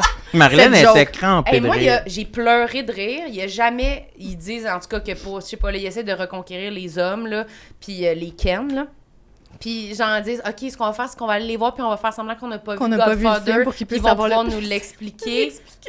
Jamais quelque chose a été aussi vrai dans ma vie que cette phrase-là. Et sais-tu quoi? C'est vrai dans la mienne Ah, aussi. si. T'as même pas idée. J'ai ri, là. J'ai tellement mon ri. Dieu. J'ai ri, Tout de j'ai suite ri. suivi Tout de ça. Ken qui joue de la guitare, puis de Barbie qui est de même. Avec son... Puis Genre l'espèce de riff de... ah, puis il la regarde un peu, genre, comme Full si était plein de vraiment virilité, sexy, là. puis elle est Oui, comme, c'est ça. c'est super, vraiment, t'es tellement bon. Hey, ouais, c'est vraiment très, très accurate, là, très, très bon. Absolument. Et Quel le bon fait de film. vouloir aller dans le vrai monde aussi pour éviter que la cellulite finisse par atteindre Barbie Land, tout ça. En tout cas, La tout ça. cellulite, ouais, c'est très, Mais- très bon. Moi, j'avais beaucoup d'appréhension par rapport au Oui. film. Tu sais, d'ailleurs, au début de l'été, j'étais à Rouge FM, j'en ai parlé, j'avais écrit une lettre à Barbie pour parler de mes inquiétudes un peu par rapport à ce film-là. Le message qu'elle a envoyé Oui. chez les jeunes filles qui sont en train de se définir, de définir leur identité. Puis même les garçons aussi, tu sais, les rapports hommes-femmes, je me disais, tout le monde va voir ce film-là. Donc, c'est important quand même que même si la réalisatrice est une féministe Oui. aguerrie, on peut dire ça comme ça, j'avais quand même peur du message qui allait rester sur le fond. Mais écoute, ça peut pas être plus, je pense, C'est réussi. réussi que ça. Tu sais, si j'avais une fille, je serais à l'aise qu'elle le voie, puis je serais même contente parce que là-dedans, il y a matière après ça à avoir une super discussion sur les rapports hommes-femmes, sur l'acceptation, Mais ça. sur la masculinité toxique. Sur les Je pense chevaux. que les chevaux, tu sais, les stéréotypes, les préjugés, tu sais, je pense que tout est là, puis tout est assumé. Tu sais, Mais ça. même le commentaire de la réalisatrice par rapport au choix de casting de Margot Oui. Robbie, tu sais, Mhm. parce que ça, c'était une de mes... Tu sais, je me dis, comment tu peux justifier là, qu'on veut pas être dans la perfection mais finalement, c'est très bien, C'est c'est très bien accusé, maîtrisé. fait Tout est absolument. adressé, Oui. en fait. Tout... Oui. C'est J'ai ça. pas, j'ai pas de questions, là. Ça fait très livre ouvert comme affaire. Ça fait, on a vraiment exposé toutes les facettes, les bonnes, les pas bonnes, tu sais, tout est là. Tu peux jongler avec tout ça puis te faire un portrait C'est quand ça. même. Puis l'adolescente dans le film est comme porteuse du message que Barbie a aussi une répercussion un peu nocive sur les standards de beauté. 100%, ça n'a pas été occulté. Puis ça, c'était ma crainte, tu vois, alors que c'est adressé dans le film aussi. La seule affaire, je sais pas pour vous autres, là, qui m'a profondément gossée et qui continue de me gosser encore aujourd'hui, parce que ça fait quelques jours à peine que j'ai finalement pu le voir, les algorithmes qui, là, me bombardent des poupées associées au film, comme celles, mettons, toutes démolies, là, défaites. Là, la poupée bizarre. La poupée bizarre. Ben là, moi, j'ai reçu une publicité pour acheter la poupée bizarre à l'effigie du film. C'est ça qu'on se demandait. Assez non a movie, genre. Là, ça m'énerve. Parce que, tu vois, c'est exactement, évidemment... On savait, là, que c'était une machine, puis que ça demeure quand même, évidemment, tu sais, du gros marketing et tout ça, mais tu sais, c'est ça. J'avoue que moi, je l'ai pas reçu, peut-être parce que t'es un enfant, t'es comme, tu reçois... Moi, j'ai pas reçu beaucoup de ça, puis on se demandait s'il l'avait fait, c'est sûr qu'il allait le faire. On se demandait s'il y avait une collection de jouets en lien avec... en fait, je voulais pas le savoir, mais c'est venu à moi sans que je on va les recevoir, quoi que ce soit. C'est ça. Oui, parce que là, on l'a dit, Barbie, là, moi, je suis sûre qu'il... En tout cas. Est-ce qu'il y a le chien qui chie? Est-ce qu'il y a le chien je sais pas, j'ai pas vérifié. Sam, il va en fait, je veux pas faire de recherche supplémentaire parce que ça me tente pas d'être pognée avec les algorithmes pendant un mois de temps. Fait que j'ai fait ne m'intéresse pas, puis j'espère qu'ils vont me sacrer patience. Mais allez le voir, vraiment, là, si vous n'êtes pas allé. Moi, je pense que... Un film à voir et revoir. Je pense que ça fait longtemps que j'ai pas eu connaissance d'un film que autant tout le monde voulait voir. Un phénomène. Marquant. Un phénomène. Oui, vraiment.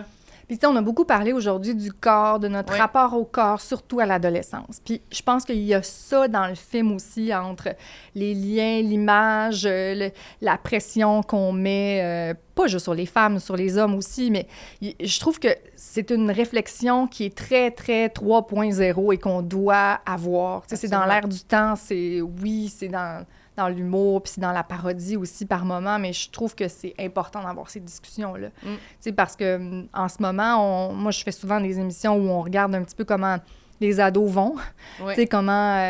puis, il n'y a jamais eu autant en ce moment de troubles alimentaires. Tu sais, Douglas, il y a les listes d'attente débordent en santé mentale. Tu sais, il y a vraiment un sérieux travail à faire sur l'acceptation de soi, là, à la base, là, sur la façon dont on éduque nos garçons, nos filles. Il faut revenir à l'égalité. Tu sais, je trouve que... bref, oui, ça peut permettre au moins d'ouvrir cette discussion-là avec son enfant, puis de rire bien fort par moment. Oui, de pleurer, de rire, oui.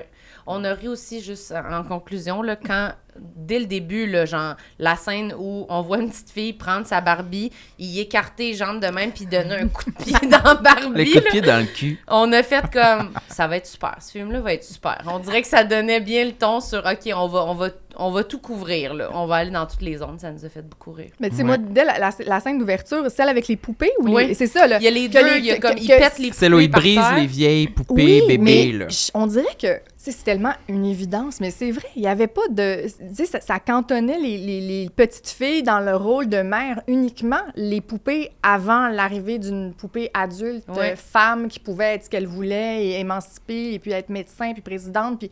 Mais c'est fou. On dirait que là, ça m'a sauté en plein visage, puis j'avais envie de prendre une poupée puis de faire comme... De la péter parce que, évidemment, on a été... conditionné à ce rôle-là, même si on n'est pas sûr de vouloir scraper notre corps en ayant... C'est compliqué. Quelle vie compliquée. Oh là là. Merci tellement d'être venue te livrer. C'est un immense plaisir. Oui, j'ai beaucoup parlé, j'ai beaucoup de petites choses. Hein. C'était super. Vous savez que maintenant, nous, on utilise ça dans les médias traditionnels, les podcasts, pour aller chercher des petites perles sur nos invités. Oui. Les recherchistes sont à l'écoute, on les salue. Là, peut-être que ça va m'arriver. Ben, je peux pas dire qu'on s'en rend pas compte, là. Tu sais, c'est sûr que nous, Des fois, on va passer des morceaux d'entrevue à la télé, puis on dit... Ouais. On dit, hop là, y a-tu quelqu'un qui écoute notre podcast ici? Mais moi, ça me fait plaisir. Puis j'ai eu littéralement des échos de plein d'amis recherchistes qui ont dit, c'est une mine d'or parce que vous avez le luxe du temps. Exact. En effet. Vous prenez le temps. Fait que ça fait en sorte que les perles émergent. On rêve tous de pouvoir faire des longues entrevues comme ça avec les gens parce qu'à un moment donné, tu laisses aller. Puis en plus, vous êtes tellement sympathique. On a envie de tout vous dire. Alors, je me suis quand même retenue. Tu t'es retenue? Ben non. OK. Moi, j'ai un livre ouvert. Non, moi, j'ai livre ouvert. Ma mère a toujours dit que j'étais un grand livre ouvert. Tu l'es, vraiment. Merci beaucoup. As-tu des choses à... Oui, où est-ce qu'on peut te suivre? Oui, c'est ça, ton émission. Mon émission de radio, Le Genre Humain, recommence lundi? Le dimanche 27 août. Donc, c'est la 3e saison du Genre humain avec des collaborateurs absolument extraordinaires. Il y a Michel Charette qui est là, Émile Proucloutier, entre autres. La liste est longue, là, mais ma recrue cette année, Sonia Benezra. Oh! Avec qui j'ai tellement hâte de faire de la radio. Elle on est a hot. eu... je veux dire, je sais pas comment je vais gérer ce moment de partage radiophonique avec elle. Ça va J'ai être tellement super. hâte. Là. J'ai une admiration incroyable pour son parcours professionnel et la femme qu'elle est. Donc, fait que pour l'instant, c'est ça. Et je suis dans les médias aussi avec Marie-Louise Arsenault à Télé-Québec. Et j'ai plusieurs projets, en fait, c'est ça, qui sont en développement, dont je ne peux pas encore parler, mais j'ai bien hâte. Des gros secrets médiatiques, télévisuels. Très important. Très bien. Oui. Toute la créativité des derniers mois, là, on imagine que ça va finir par débloquer, puis un jour, je pourrai en parler. Génial. Toi, Super. Sam? Ben moi, je vous annonce qu'après 1 heure de podcast, j'ai moins chaud. Je peux mettre ma nouvelle casquette que j'ai apportée. Ça a séché, là. Tout est sec. C'est moi qui ai eu chaud. On a acheté ça cette semaine. C'est ton scoop, toi, ça, ta casquette? Fais-tu de la course, quelque chose? Il me semble que je vois souvent des coureurs. C'est ma première casquette CLA. Mais oui, Sam, il court. Je fais de la course, mais pas de casquette. Là, c'est vraiment juste pour le street style que j'ai acheté ça. Elle me fait-tu bien? Je l'ai essayé dans le... J'étais pas sûre qu'elle me faisait bien aujourd'hui dans le miroir. Non, elle est très belle. Bon, ben merci, elle est très belle. Bon choix de couleur. Oui, ça me va bien quand même. C'est automnal. Oui, je pense. C'est très automnal. Moi, je suis pas rendue là dans ma vie. Pas de casquette? Casquette, oui, mais si elle est, on dirait que je sais pas. Ça me tente pas. C'est vrai? Moi, c'est mon premier essai. Parce que tout le monde en a une? Bon, T'as-tu un trouble d'opposition? Moi, j'en ai un. Non, peut-être. C'est peut-être ça. Mais la casquette que j'ai portée tout l'été, là, c'est la casquette de mon grand-père que j'ai retrouvée au chalet familial. On estime qu'elle a entre 40 et 50 ans. Elle doit sentir bon. Ben, je l'ai nettoyée. OK. J'ai nettoyé, puis j'ai fouillé dans les vieux albums photos très récemment, puis j'ai découvert que je l'avais sa tête à l'âge de 4 ans. Oh! C'est hot, là! Et là, parce que quand je l'ai vue, je me dis, mon Dieu, cette casquette-là est tellement parfaite. Là. C'est écrit comme Safety Supply Québec, elle est verte et un peu comme les rideaux derrière vous, moutarde, là, un peu jaune brûlé. Beau jaune brûlé. Elle est vraiment belle. Genre une casquette de garage ou... Casquette camionneur. Malade. Ouais. J'adore. Ouais. Ben moi, j'avoue que moi, j'en ai des casquettes. Ah ouais, elle est vraiment fan de casquettes. Je suis comme obsédée par les casquettes dans ma main. Mais je respecte full ça. C'est juste que je sais pas. Faudrait que je l'essaie. Mais je trouve que ça fait comme... ça fait une forme de tête différente. La forme de tête différente. Peut-être c'est ça que j'aime moins. Sur moi, peut-être, je sais pas. Moi, j'aime bien. Moi, sinon, ce que j'ai à plugger, je pense que je vais accoucher bientôt. Puis, après 18 ans de gestation. Je pense qu'il est enfin prêt à sortir ma boule de chair avec des cheveux. On s'en parle de ça. Mais sinon, allez regarder, on a des dates de podcast live. Fait que on en a oui, plein. on a sûrement des lives avec billets voilà. sur nos profils Instagram. Puis abonnez-vous à notre chaîne YouTube. Sinon, on vous parle plus. Voilà. Allez aussi vous abonner à notre Patreon si vous voulez des exclusivités. Des épisodes bonus chaque semaine où on se livre en pouvez-vous croire. Oui, plus que ça. Oui, voilà. Fait que merci tout le monde. Merci Sam. Merci Monique. Merci à vous deux. Merci Marilyn. Bye. Tout le monde sait